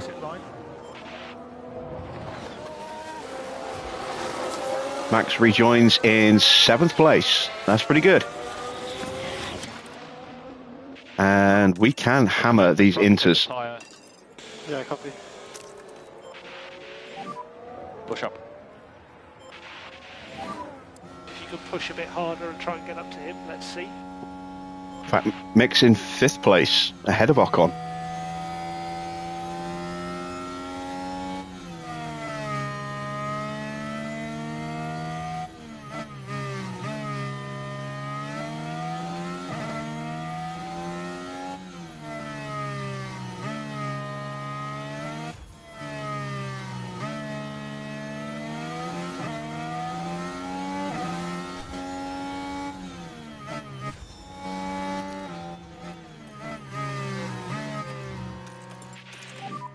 And we need some big PU cooling.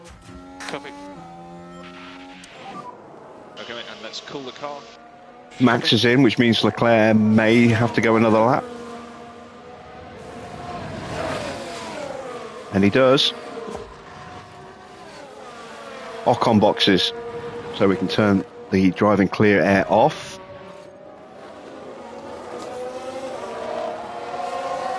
Gasly and Stroll have both stayed out.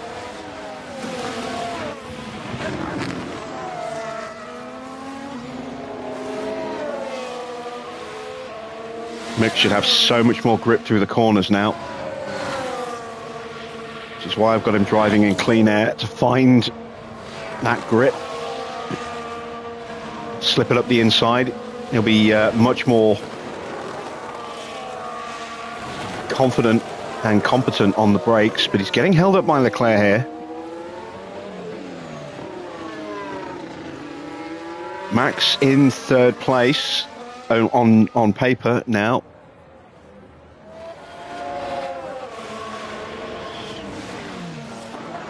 And still Schumacher can't get through.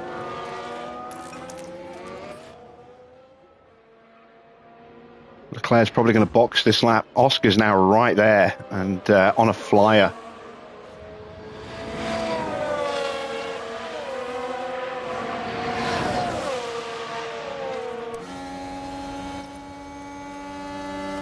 Damn it, that's why. You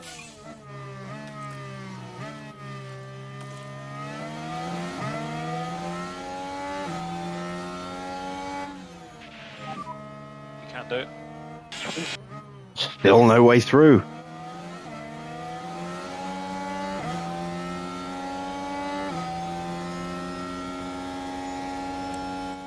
And there is Oscar.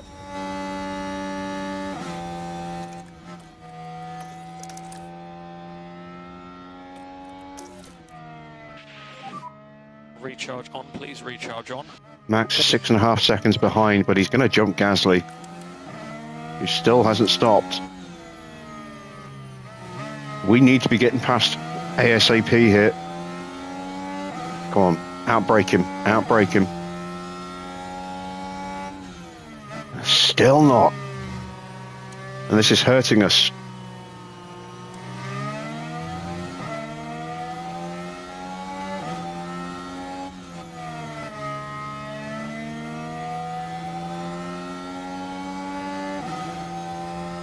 Gasly and Stroll are both in.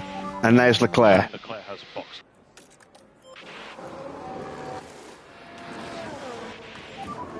I do not want you fighting. Shit, I didn't mean to do that to Mick.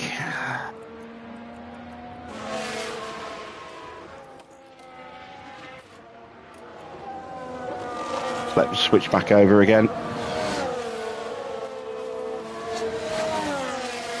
Oscar's away.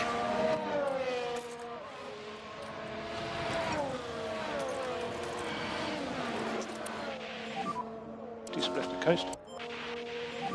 And we lost a second to Max on that last lap there, look, with Mick.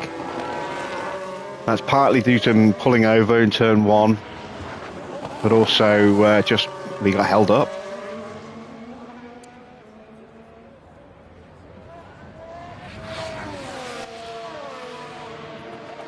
Not going to stay like this for too long, so we can burn these tyres hard, but I'm going to burn them a little less hard. Come in, let's keep looking after these tyres. Because we have lost a bit already. 10% down on the cars behind us. Gasly and Stroll have definitely lost out. Well, Stroll not so much, but Gasly's definitely lost out. He's down to 5th place now, behind Russell. And everyone is now on the inters. But, yeah, that is not good for Gasly. As Russell sets the new fastest lap. We will try and get the fastest lap towards the end of the race when it dips down again. So I'm not too worried about that now.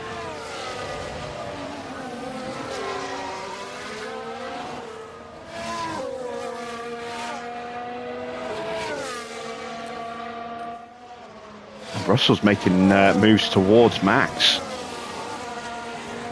Come on, George.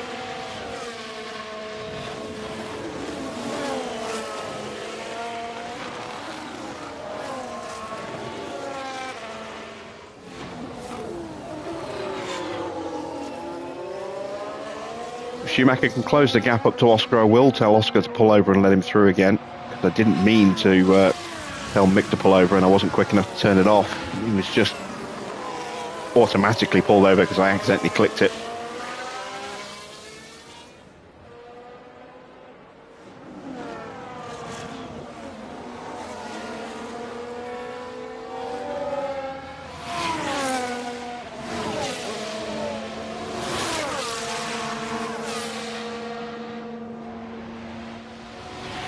And now it's Gasly with the fastest lap at 1:17.7.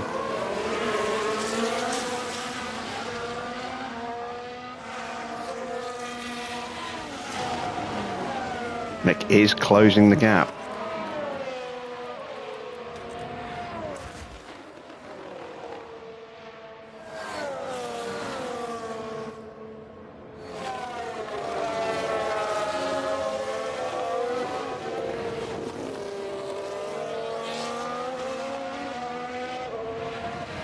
Oscar should pull over now. And there he goes. So back to racing conditions.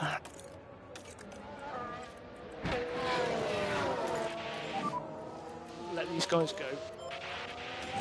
Just encourage them not to do something too risky in these conditions.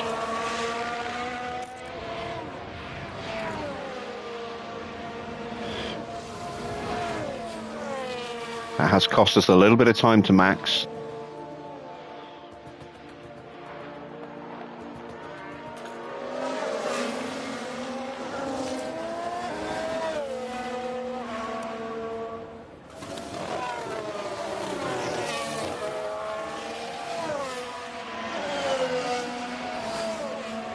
Tyres are still burning up too hard. I have to slow that Okay, so let's look after these down tyres. a little bit.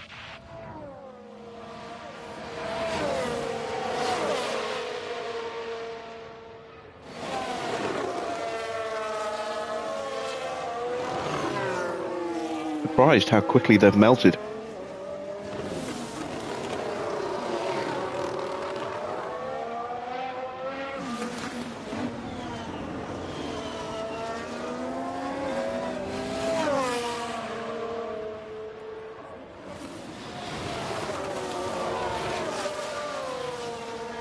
Now it's Gasly's turn to play follow my leader.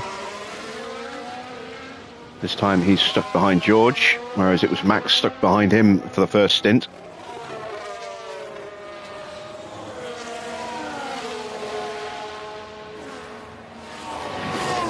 Pajaro's caught back up to Sainz. See if he can start making his way back up the order a bit. Tyre temps are finally starting to come down. Still too hot, but they are coming down. These tyres are... Don't want to drop the pace down too much though and risk getting caught by Max. I want to keep that 4-second gap if I can, because we are going to have to box again soon.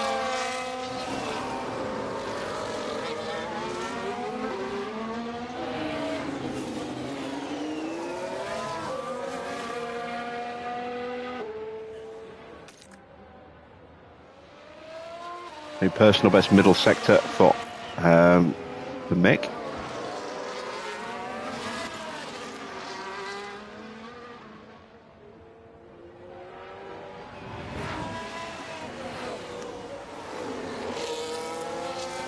We've finally got the tyres back down to double-digit temperatures.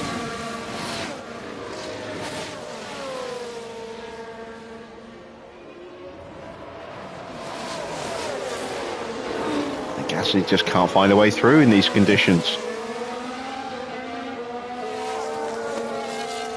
Despite having a clearly quicker car. There's evidence from the pace we saw between these two in the first stint.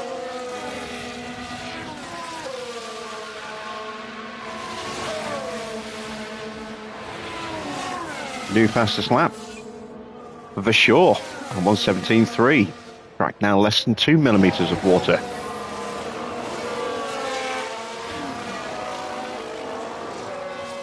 And mixed tyres finally down into the yellow. Oscar's not far behind. No more lift and coast required.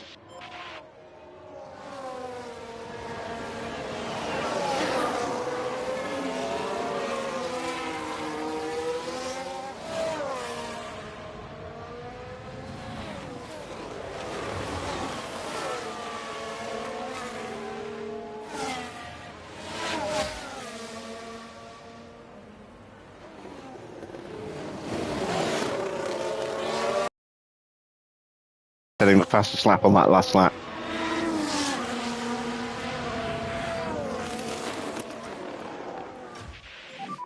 Gasly again, all over the back of Russell.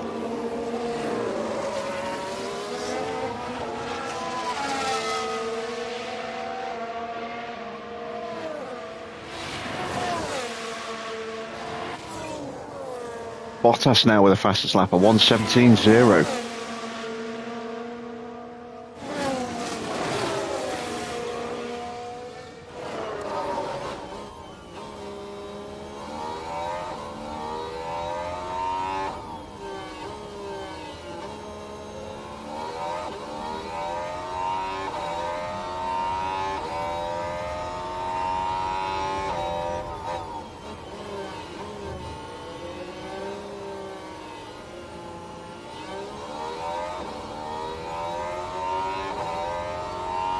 Now the water level's starting to creep back up again. They'll be changing back over in about 5 laps, 6 laps.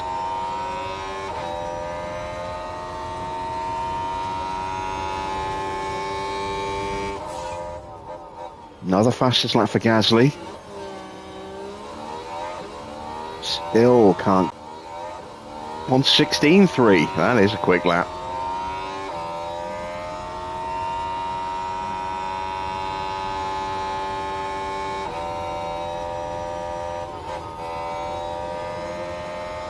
How much of our tyres suffered against the rest of the field?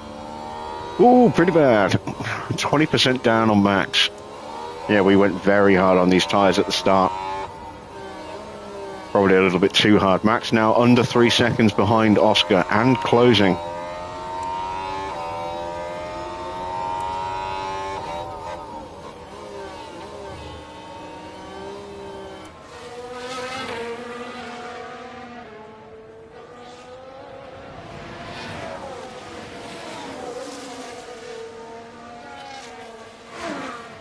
water level's now back above 2 mil.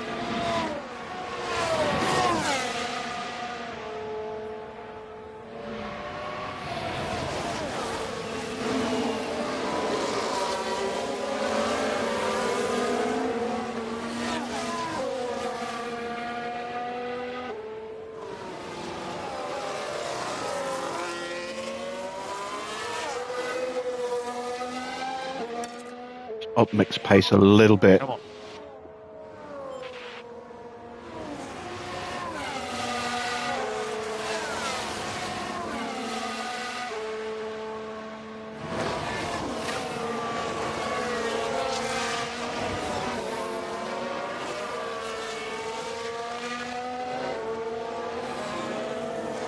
Dirty air is keeping Oscar's tyre temps a little higher than they should be. We can clear that dirty air. That'll help Oscar's tyres. Plus, we do need to build that gap back up again.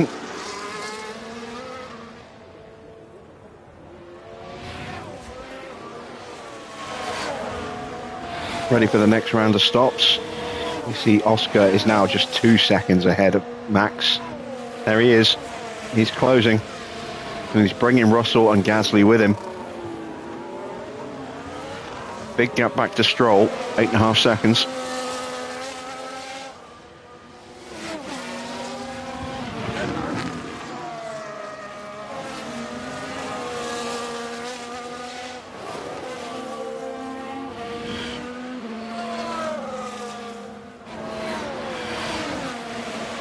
How long away are we? About 5 minutes. About 4 laps.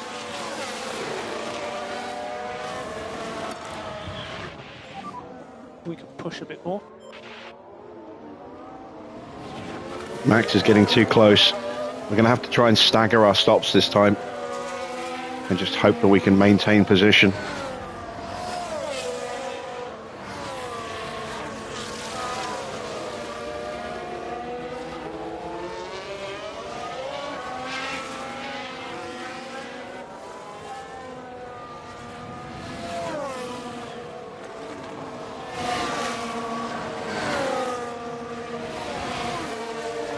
Hopefully someone will get in front of Max at the next round of stops.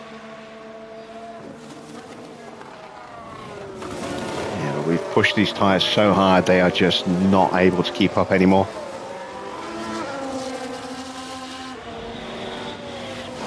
Have to be a bit more careful then with the next set.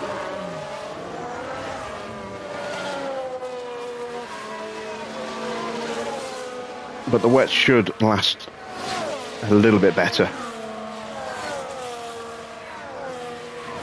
Oh, Max is now very close.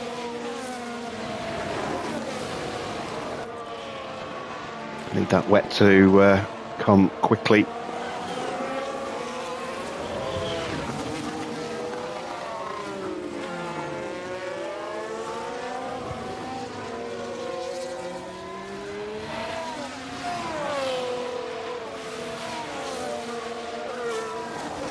Oh, Max is inside a second.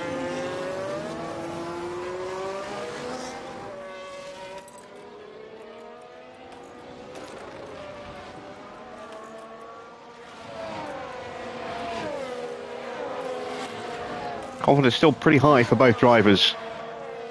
Mick comfortably inside the peak confidence, Oscar just below it. We just don't have the grip left. So we have to push the tyres just to keep the pace up as much, which is it's compounding the issue. Stuck in a vicious circle here. If we slow the tyres down, then what grip we've got will last a bit longer, but we'll be slower and we'll be caught.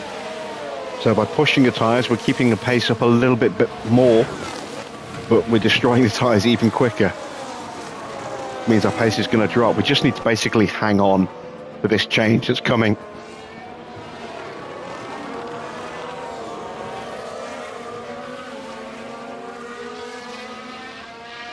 Hopefully Max is going to struggle to find a way through, but I don't think he will.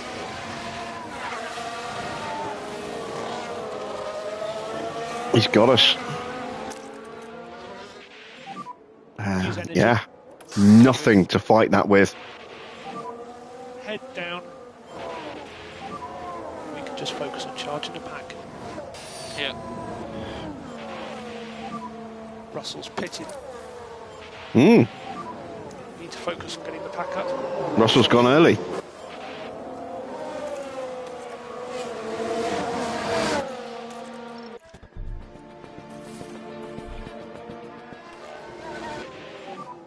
Box. Copy. I think I might have to box both of them. I don't know. Can I get away with another lap for Mick? Yeah, I think I can. Let's push. Just keep cruising up to.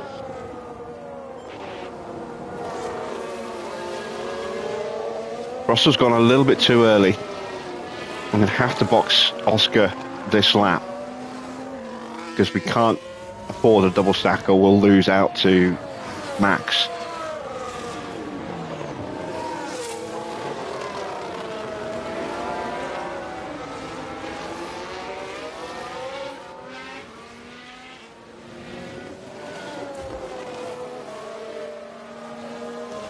This might hurt Mick slightly. It all depends. If Max boxes, we're in trouble. Ah, Max has boxed. Knackers. Off the pit line. Box slippy, caution. Might have just screwed over Mick's chances there. It was a good stop for Max. He's going to hold position. There he goes. 2.4 second stop for Oscar, and now we're up against it. Caution one on exit. Look at the state of our tyres. Can we get out in front of Russell? Just. Mick might not be so lucky. Back off. Copy. Use energy now. Copy.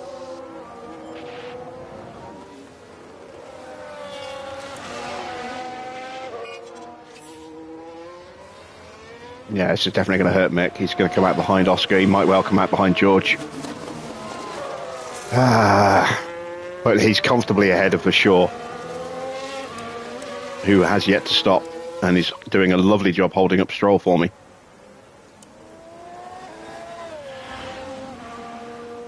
Oh, he's so slow through that corner. Copy, pedantry. Come in, nice and steady. There's Gasly in.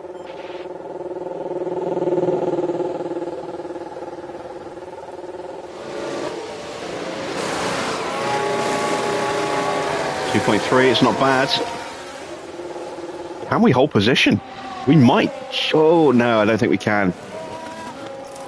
We might just beat Russell out. Oh, and he gets out in front of Oscar. Wow. Did not see that coming. Overtake is available.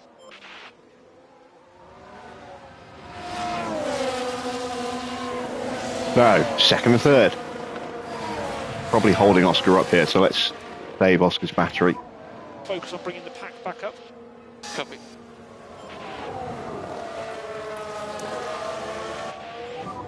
Bring the pack up. Yeah.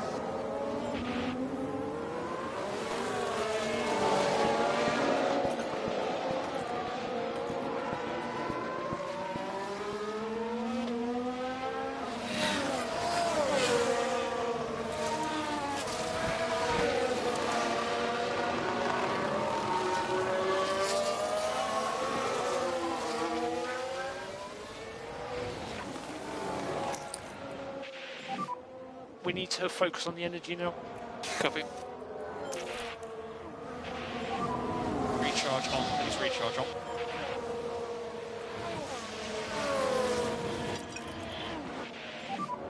So take it easy. Copy.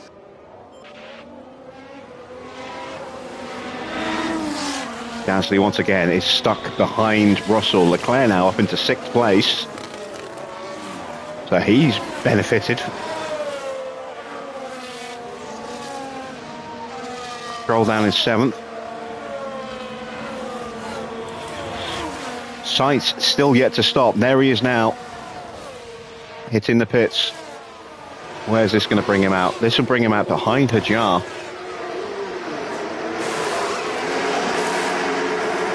Who has not been able to make any real progress up the order. We've seen that so much in this race. I think Max's overtake is probably the only overtake we've seen on track for many, many laps, not counting pit stops. And there is Sainz now a distant 20th.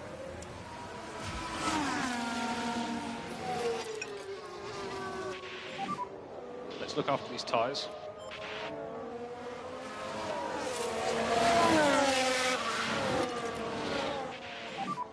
Back off now.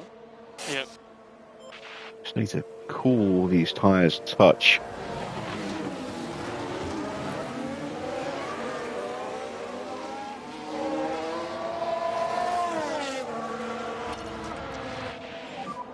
Just think about looking after this tyre where we need to. Copy.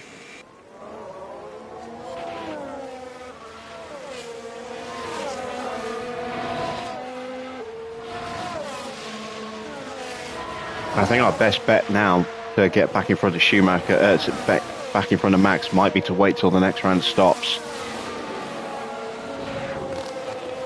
We'll see if we can close the gap.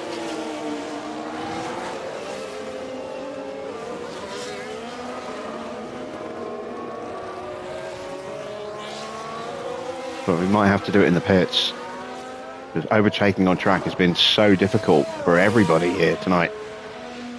Gasly back all over Russell again. It's like deja vu for the Frenchman.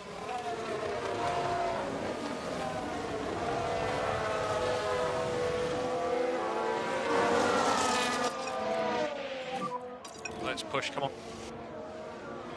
Copy. Cooling those tyres down like that has built the gap up to about 2 seconds. Let's see if we can bring that down gradually over the next few laps.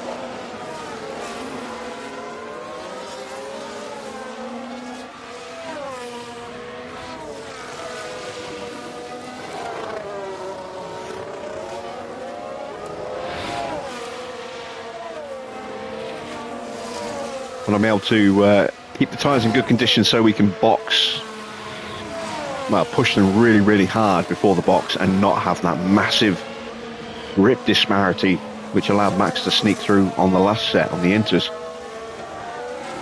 Evening, Clark. How are you tonight?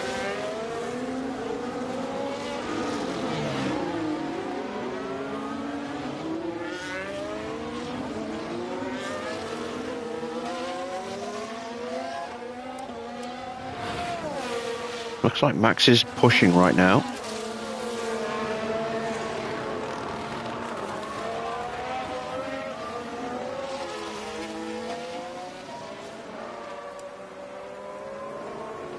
Or are we just slow? Because Russell has closed back up to Oscar slightly.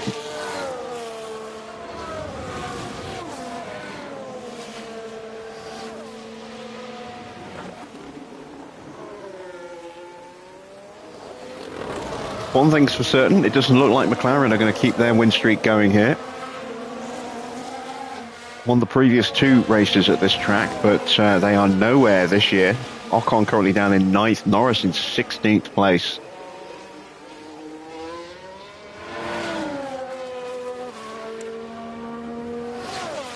And a very quick lap for Max there. Lap's now 3 seconds. Russell has caught the back of Oscar. Tyre temps are dipping again. Let's just use a little bit of tyre and battery to close those gaps again. Copy.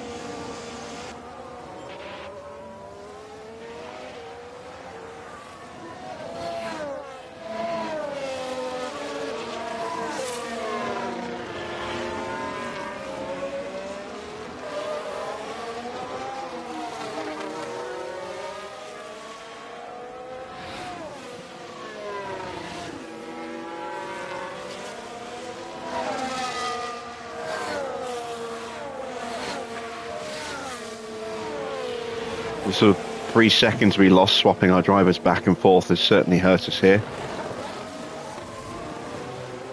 First one was a mistake, second one was to rectify the mistake. But it has put us behind Verstappen now. We also went way too hard at the start of the previous stint on those inters, burnt them up so much that we just had no grip left at the end. Left us an easy target. We've taken a second out of Max so far. The gap is coming down even more. Stretching away from Russell again. Almost out of battery, and I will need to calm the tyres down again very soon. Stop them from overheating. Let's go recharge on. There we go.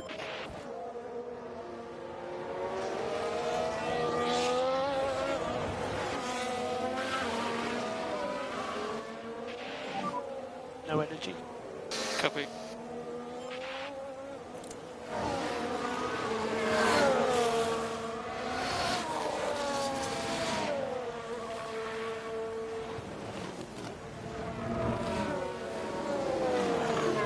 There we go. Lap time's moving in the right direction for us. That's going to change now that we're out of battery and we've turned the tyres back down again, but we are definitely in a better position now than we were a couple of laps ago. Opened up that gap to George, closed the gap to Max. Put a little bit of air between our two drivers as well, so they're not going to overheat each other's tyres with dirty air. It's not an ideal position, but it's not a bad position. How long have we got left until the inters? Oh, only 6 minutes.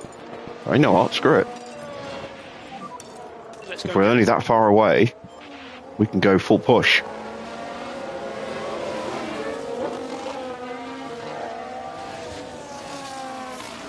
So we've got loads of life left in these tyres.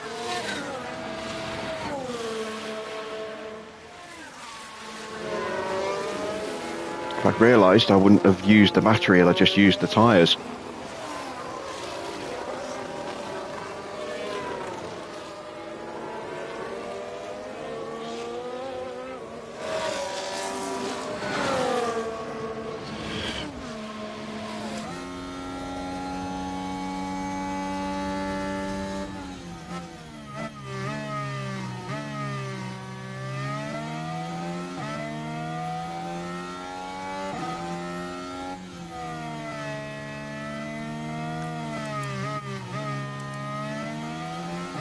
Definitely closing in on Max. It's about the same condition as his, so we're not doing too bad that way. And hopefully we can get an on-track overtake here, get a confidence boost. Starting to get back to early levels.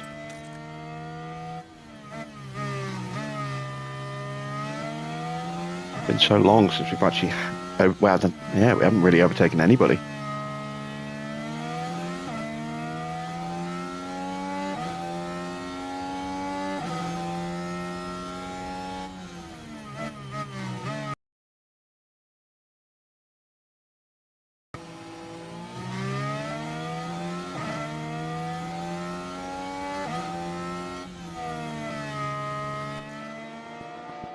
Four minutes.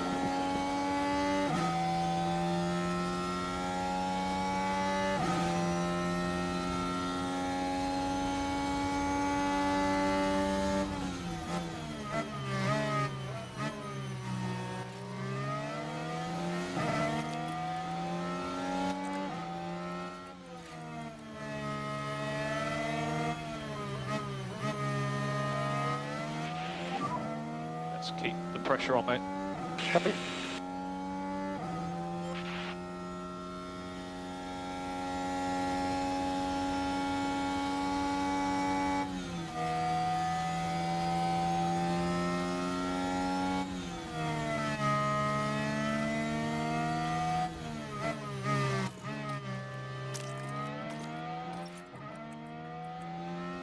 See if we can get him here towards the end of this DRS straight.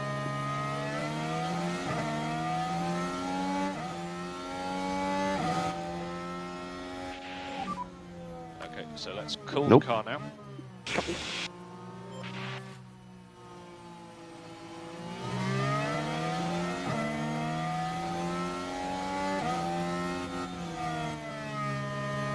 Maybe into turn 1.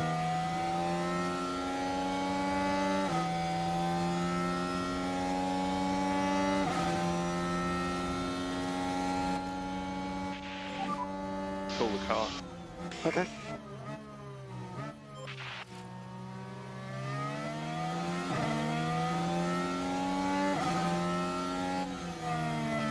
Up the hill, maybe? We've definitely got enough pace. Just finding that line. And now I'm out of battery. So let's charge the battery up. Recharge on, recharge on. Copy. Need to focus on getting the pack up. Copy.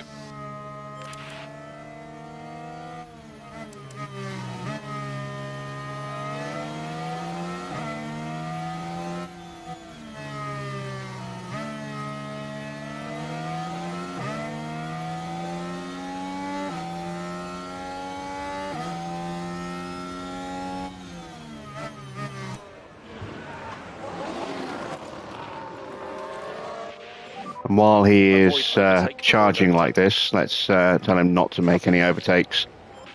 So he's not going to get confidence degradation through failed overtakes.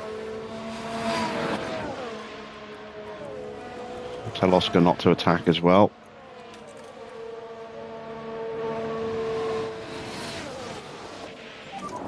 Take it easy here. And we'll get our batteries recharged, ready for when we get the chance to come out on inters. Unless a clear opportunity presents itself, in which case we'll try and pounce on it. We've got a 6-second gap now to Russell. So no threat from behind at the moment.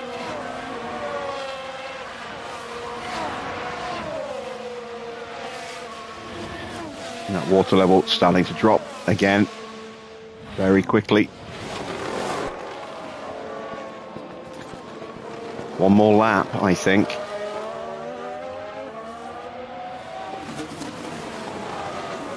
Maybe 2 at a push. We'll see what we're like when we get round to this point on the track next lap round.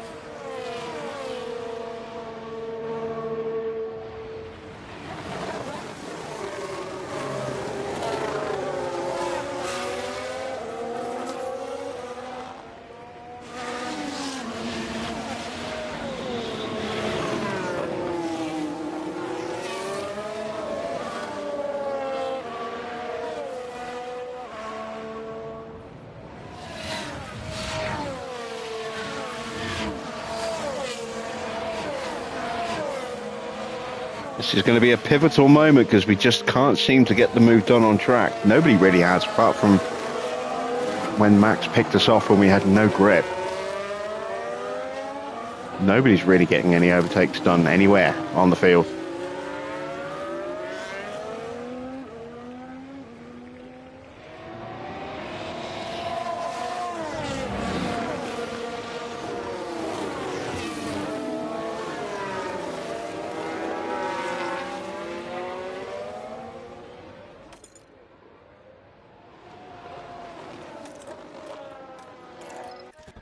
It's a little early, but I want to stagger the drivers. We'll take the gamble with Oscar. Copy, box. We think it's Inter. Oscar pit line. Box should be. Copy. Give Mick another lap to charge up.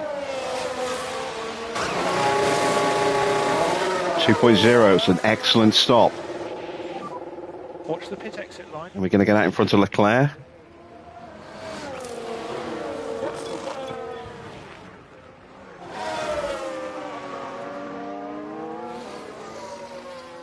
Yes, we are. Use energy. Copy. Box this lap, please. Box this lap. Copy for box. Let's go for inters. Overtaking is available. Copy. Not close enough. To recharge on, please. Copy. Hopefully Max will stay out another lap, but I don't think he will.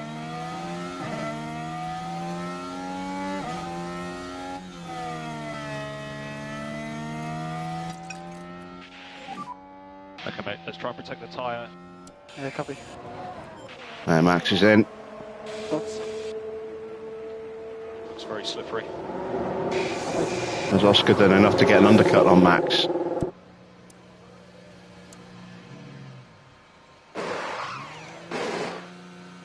.1. It's a good stop. It's better than Max's stop, I think. Oscar's not going to get the undercut, I don't think.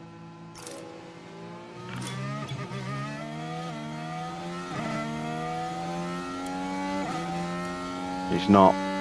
But we are right there with Max.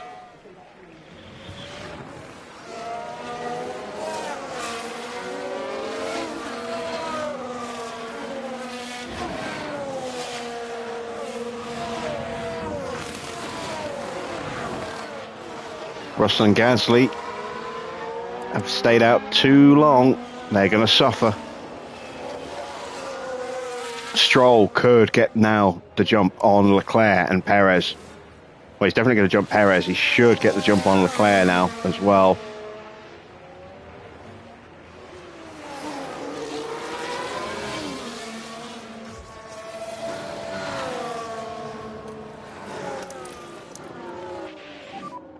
Oh crap! Charging a pack. I thought I had him in harvest, in charge, in deploy mode. Ah, stupid. Leclerc's going to box at the end of this lap.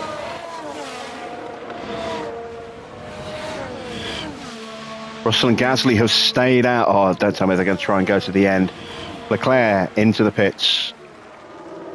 Why have Russell and Gasly stayed out? Perez is in.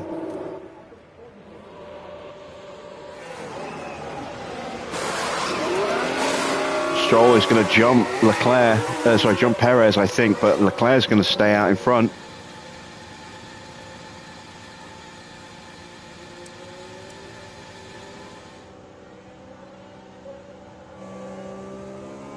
Introduce.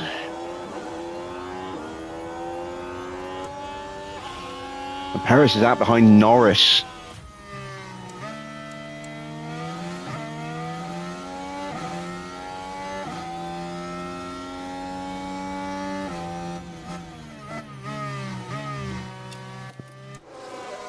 What about Gasly and Russell? Are they going to box this lap? Surely they have to. They haven't got a big enough gap to try and stay out. They're both in.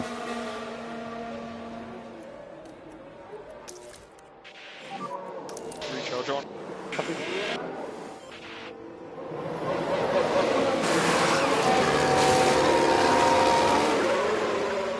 Russell gets out ahead of Gasly, so Gasly once again is going to be staring at the gearbox of that Ferrari.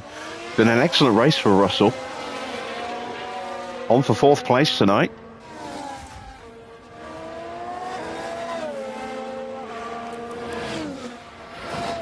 And there are still cars out there who haven't boxed yet. And here they come.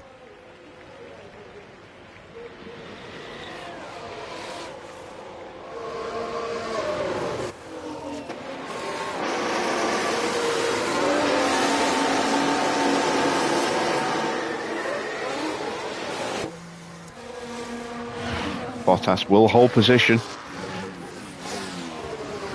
He's now down in 14th place.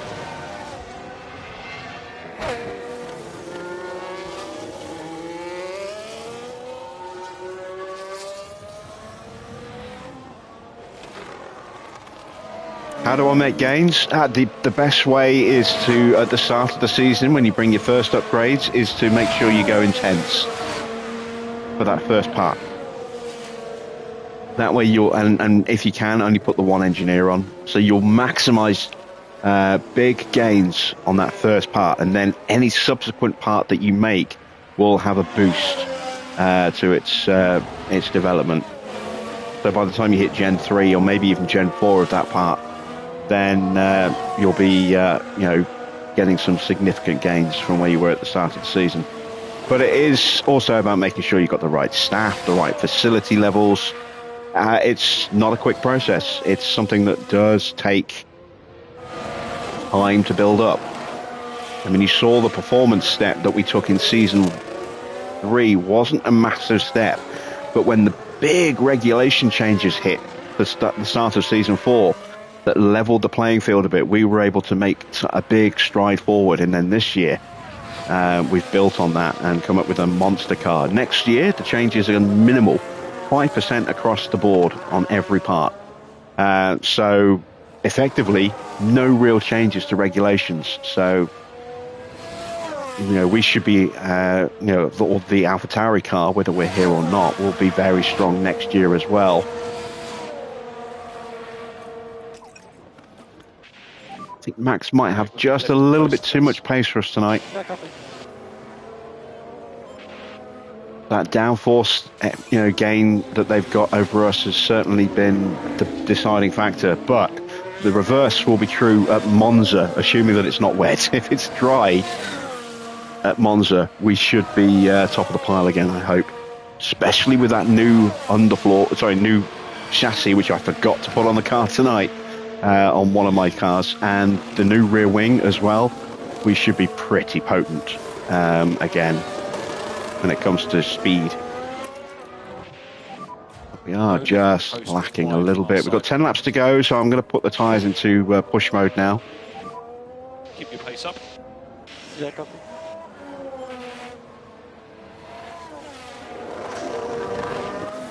It also depends where you are in the development cycle as well, as to how much you can gain on a part. If your percentage is already in the high 70s or even the low 80s, then you're never going to get a huge gain. You hit the law of diminishing returns, where subsequent parts aren't going to gain as much performance as you'd like to see because you're nearing the maximum potential. But right after a regulation change, doing the intense build and then building on that for subsequent developments, you should see substantial gains from start to end of the season. How we managed to scrape our car from 8th place in the standings in Season 3 to 2nd in Season 4 with the help of those regulation changes.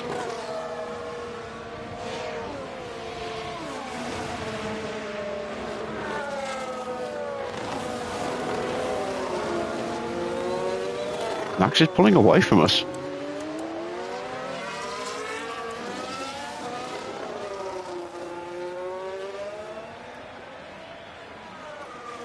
All right, let's go for the fastest lap.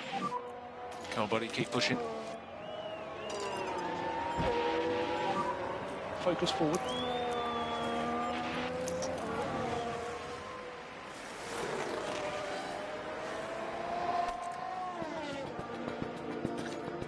Track's not going to get much drier than this. A little bit, but not too much. Max sets the target at 1:15.6. We should hopefully beat that this lap.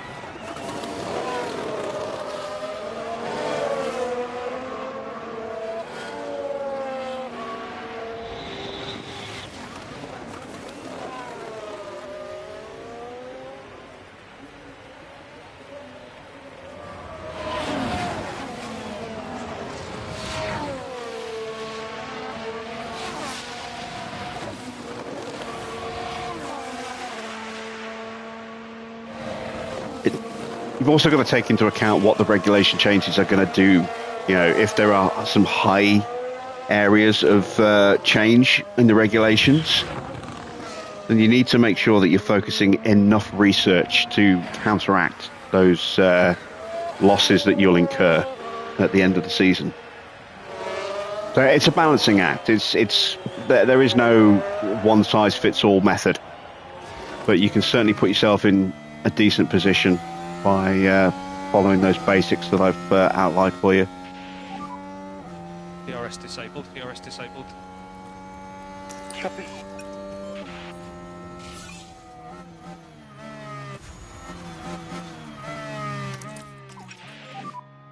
Okay, recharge on, recharge on. Copy.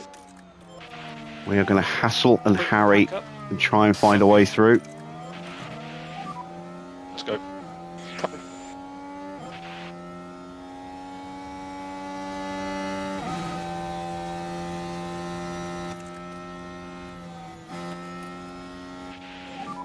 Let's try and get past them. Copy.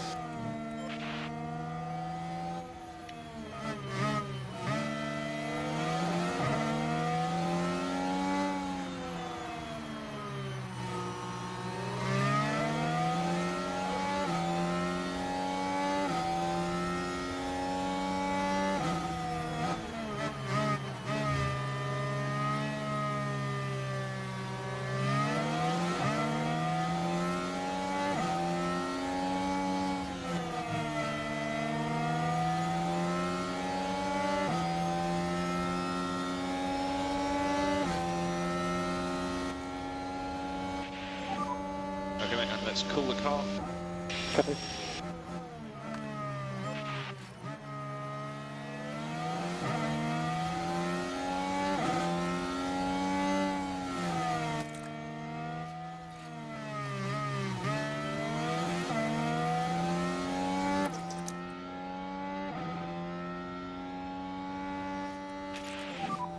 See if we can focus on recharge, please. Copy. McLaren are a strange team, as Anthony can quite easily attest. It's quite easy to improve the car in normal mode, but it's a lot harder to improve the car substantially in the first season or so in hard mode.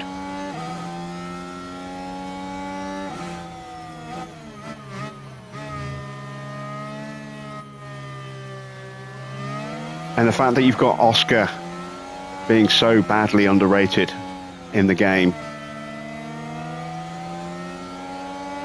and being so prone to accidents and errors that it just makes it so much harder on top of the difficulty because of the constant crashes and needing to replace parts and replace engines. It eats all your money up so quickly.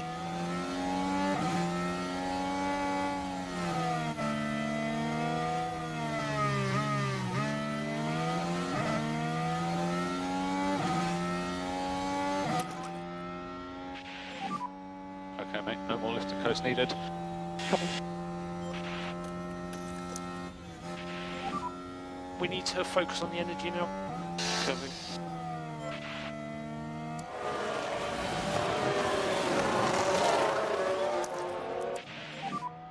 Overtake is available.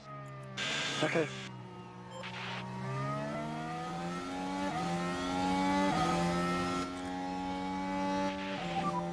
Cool the car.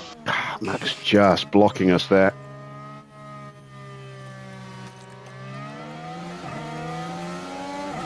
Go on, throw it up the inside. Oh, nearly.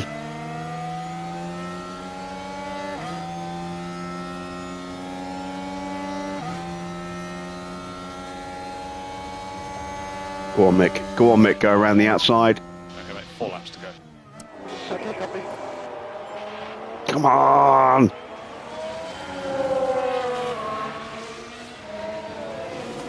Come on. Get in there. And recharge on, recharge on. Let's make sure we keep those cars behind.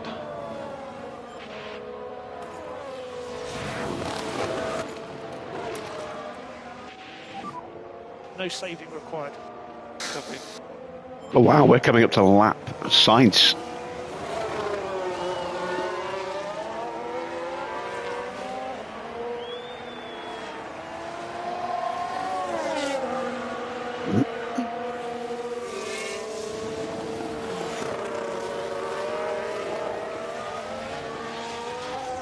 I'm really worried that all my hard work's about to get undone.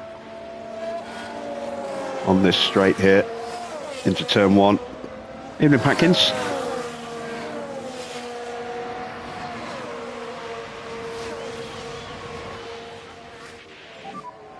Three laps to go.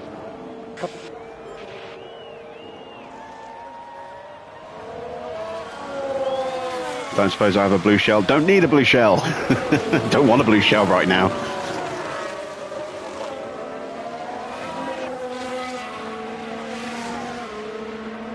We've got Schumacher just making his car as wide as possible here. Slowing the pace down, giving Oscar a chance to try and catch up as well.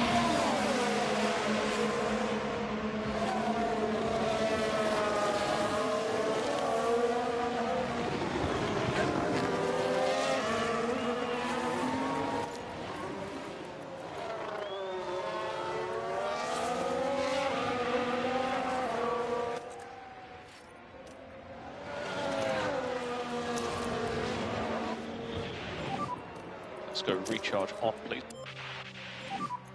Use energy. Copy. More lift and coast, please, each zone.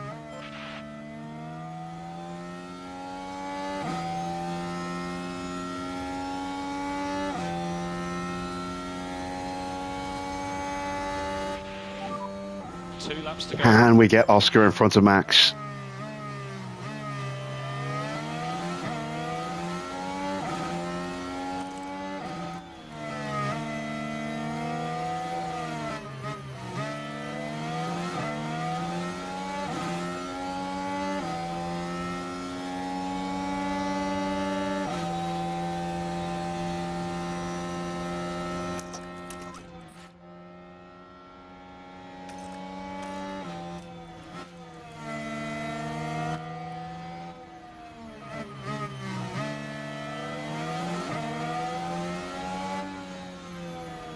This could be our opportunity.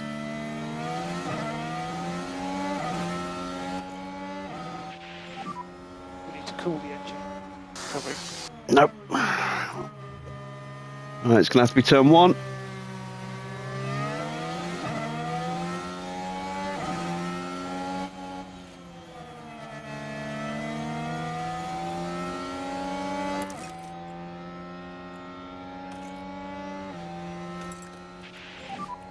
No more DRS.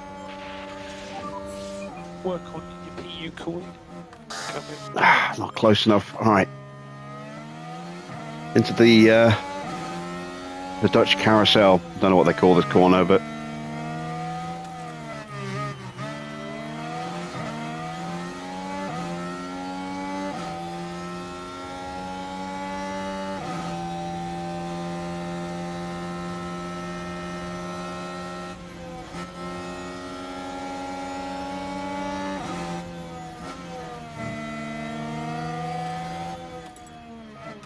this is my last opportunity.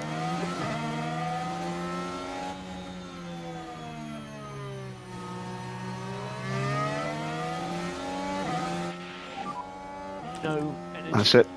It's over. To use the free air. Copy.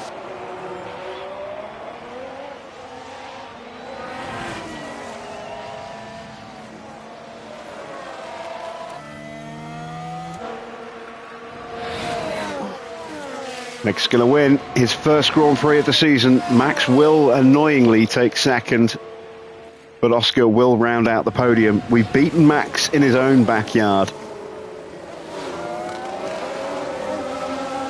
And the gap in the Drivers' Championship will come down by 3 points.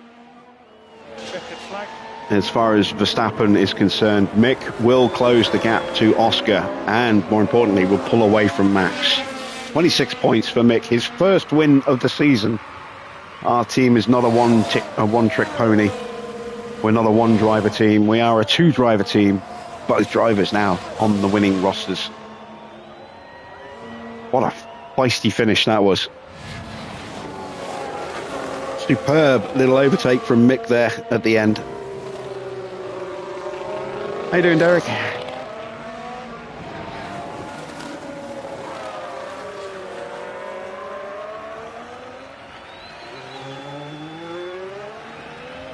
Russell will take 4th place ahead of Gasly, who was on for a podium tonight. And then it all just kind of went wrong for him. He spent most of the race stuck behind Russell's Ferrari, unable to find a way through. Leclerc is going to take 6th in the end, ahead of Stroll. Perez will get more points for Ferrari. And a disappointing race for McLaren. Definitely worthy of praise today. Incredible. That was a really well-deserved win. They got their race strategy absolutely spot on. The team has been waiting patiently there, and you can see just how much it means to each and every one of them. And it really comes as no surprise to see the Schumacher name up in lights. It gets even better for the team, with both drivers scoring a podium finish this weekend. A sea of smiles all around. They're on top of the world, here in Zandvoort.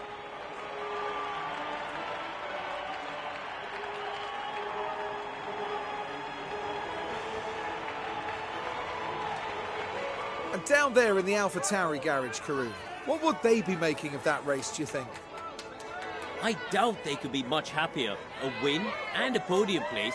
What a great way to round out the weekend. And that then marks the end of events here at Zandvoort. We now look ahead to the next round in Monza in Italy.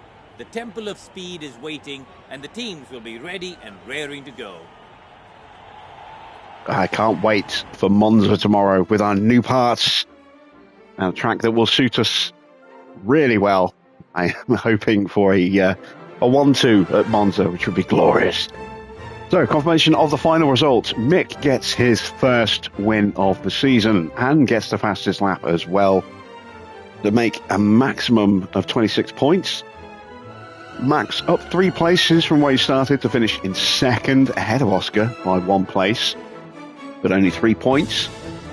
Russell holds on for 4th place. Ferrari desperately needing those points right now. Gasly in 5th place, down a couple of places. Had the chance for the podium, but that early slip where he dropped behind Max and then behind George in the pit stops killed his chances. Leclerc up 2 places to finish in 6th. Good points for him that he needs, but he's falling further and further behind Schumacher. Stroll down a place. Aston just not having the best of races tonight. Perez with some more points for Ferrari in 8th, ahead of Ocon in 9th, Magnussen in 10th. A little bit further down the order, you can see good race for Giovinazzi, up 8 places from where he started, from 19th to 11th. Albon gaining a place, as does Bottas. For sure, down a couple. Norris gaining 3 places, but didn't have a great race. As I say, no one really got many overtakes in at all. And disappointing for Hajar. Was on course for good points tonight, but that spin just took him out of the equation. Dropped into 20th. He managed to gain a couple of places, but they were through pit stops more than anything else. I don't think anyone really got much in the way of overtaking done on track tonight. Take a look at the drivers' standings. There you see Oscar still leads the championship, 303 points for him. Mick second on 222 is 81 points behind Oscar. Max on 211 points back. And Charles Leclerc on 152 points is falling further and further behind the battle for second, even the battle for third. So it's looking good for our two boys right now. Now you see confirmation of Mick's first win. He's had 9 podium finishes. That was his first one, topping the podium. 3 poles, 2 fastest laps. Not been as strong a season for him against Oscar as it was last year. They were a little bit more balanced last year. Oscar's definitely had a little bit more in the tank this year. Plus, there have been times when we have favoured Oscar slightly in terms of team orders and parts. But we've tried to keep them as balanced as we can. Oscar just has been very quick this year. Very quick indeed. George in 5th place gets some much needed points, tries to close the gap a little bit to Leclerc. Stroll and Gasly getting closer to each other. Just 5 points between them now. And as Gasly moves ahead of Norris by 2, The Alpines, no points for them tonight. Perez jumping above Magnussen onto 35 points. He's still away behind both Alpines. And Ocon moves above Hajar. No other changes. Let's take a look at the constructors. We remain top on 525 points. Red Bull on 363 are a long way back. They're 162 points behind us now. That is fantastic. Red Bull Aston in third are behind Red Bull by 180 points. So Red Bull are pretty safe in second at the moment. We're pretty safe in first. Aston have not been able to stretch their lead over Ferrari tonight. They're both teams scoring 16 points. So the gap remains the same at 25. McLaren only 2 points tonight. They are falling away now from that battle for fourth. And still only 4 points clear of Alpine. That's going to be a fight between those two for a while, I think. Another point for Williams. They are 2 away now from getting 50 points, which isn't too bad for them. Haas on 23, no points again. Alfa Romeo on 21. Mercedes still just 3 points after 14 races. Awful season for Mercedes. Into the pit stop challenge, and you see it's quickest stop for Max. Leclerc in third, ahead of Mick in fourth. Oscar splitting the two Red Bulls. Then it's the two Ferraris ahead of Bottas in the Mercedes. McLaren's Norris, Alpine with Albon, and Aston with Stroll. So the standings now look like this. We're on 470 points, 68 points clear of Red Bull, who outscored us by 10 tonight. Ferrari a long way back in third, 211 points, but they are pretty clear at the moment of McLaren on 123. Mercedes move above Alpine by virtue of having a quicker stop on the books, I think. Let's see, their quickest stop's 2.35 against the 2.4. So yeah. Equal points, but Mercedes with the quicker stop sees them move above the French outfit. Aston Martin on 30 points. No more points for Williams tonight, but they have scored, and Alfa and Haas still yet to get off the board. And you see 3 stops apiece, and the 2 final stops were the quickest stops for our drivers. Report cards are going to be very, very quiet tonight. 2 successful overtakes, 6 failed, 4 successful defences, 0 failed, and 1 successful overtake, 2 failed, 0 successful defences, 1 failed for Oscar. The only time he failed was when Max slipped past him, and at the end of that interstint, we just had no grip left on the tyres. No points or experience points for Ollie tonight either, but we will be putting him in the car, weather permitting, at Monza. And as far as the sponsors go, triple payouts tonight. So as far as the guarantees go, we got the finish position guarantee. That was worth almost $1 million. That was fantastic. Quali position, that went from being worth very little to 415 grand. Very nice. And the guarantees, we got the fastest lap. We got both cars in Q2 and both cars in Q3. So we made $2.7 million on top of our base rate tonight, which is glorious. 5.7 overall. And that will allow us to upgrade our wind tunnel, I believe.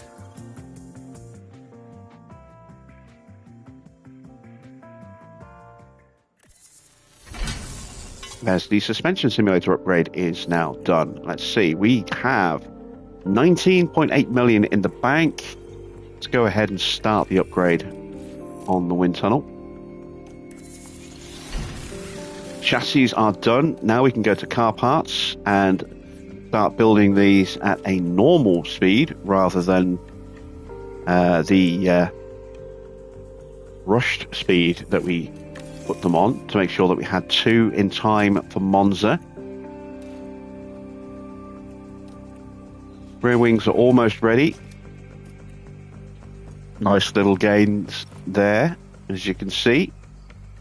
What's the weather going to be like for tomorrow's race? It's going to be dry, and temperatures aren't going to be too bad in the race.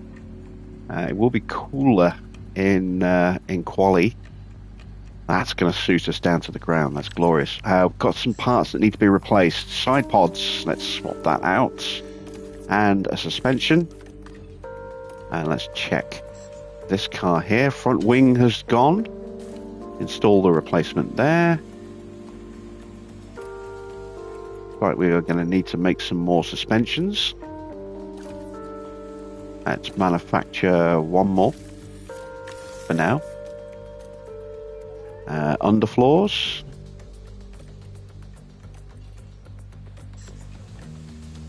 It's going to be at risk soon. What about side pods? Going to be at risk soon as well. Let's build another side pod as well. Oh, we're out of cash. Okay, let's not build another side pod. Let's have a look at our inbox. We've just done the car inspection. Suspension simulator upgrade is done. Oh wow, we've actually got a lot less on that than I thought. 4.8. Okay, it's now back up to 8%. That's excellent stuff. Nicholas Solov won the feature race ahead of Franco Colapinto and Johnny Edgar. Sponsors were thrilled. And so was the bank manager when he saw how much extra money we were bringing in. Let's check in with the board. They should be delighted. And they are. Excellent stuff. It's another win. That's our 9th win of the season. Not bad. 9 wins out of 14. Very happy with that. Let's have a look. 4 wins for Red Bull. Was it Ferrari who got the other win? It is. George Russell, I believe, the driver who got the win. Yes, it was. And that is all the races accounted for. So it's been a very, very good season, and it continues to be a very good season.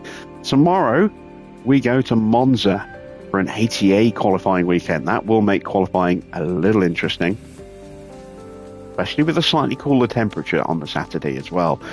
Could see a few surprises on the hard tyres in qualifying. We shall see how that goes. But yeah, looking forward to the race. We're going to have new rear wings on both cars. New chassis have been fitted to the cars. We will see what the performance gain it has done for our car tomorrow before the race. So I hope you've enjoyed tonight's Downpour in the Netherlands. It's been a hard-fought win for Mick, but he has finally got himself to the top of the podium this season. And can he do that again at Monza? We shall see. We will be letting the drivers, hopefully, just go at it and see what they can do. We'll have them in high overtake, low defence if they are clear of the field, so they can try and slipstream and overtake each other. Try and maintain the gap or even stretch the gap to the cars behind. We will also probably try and look after the tyres a bit. Try and do the one stop on mediums to softs or softs to mediums. See. But yeah, join me at the usual time of 8 PM tomorrow. Until then, that's it from me. Thanks for watching. I am Jim Bob, and I'll be back with more F1 Manager very soon.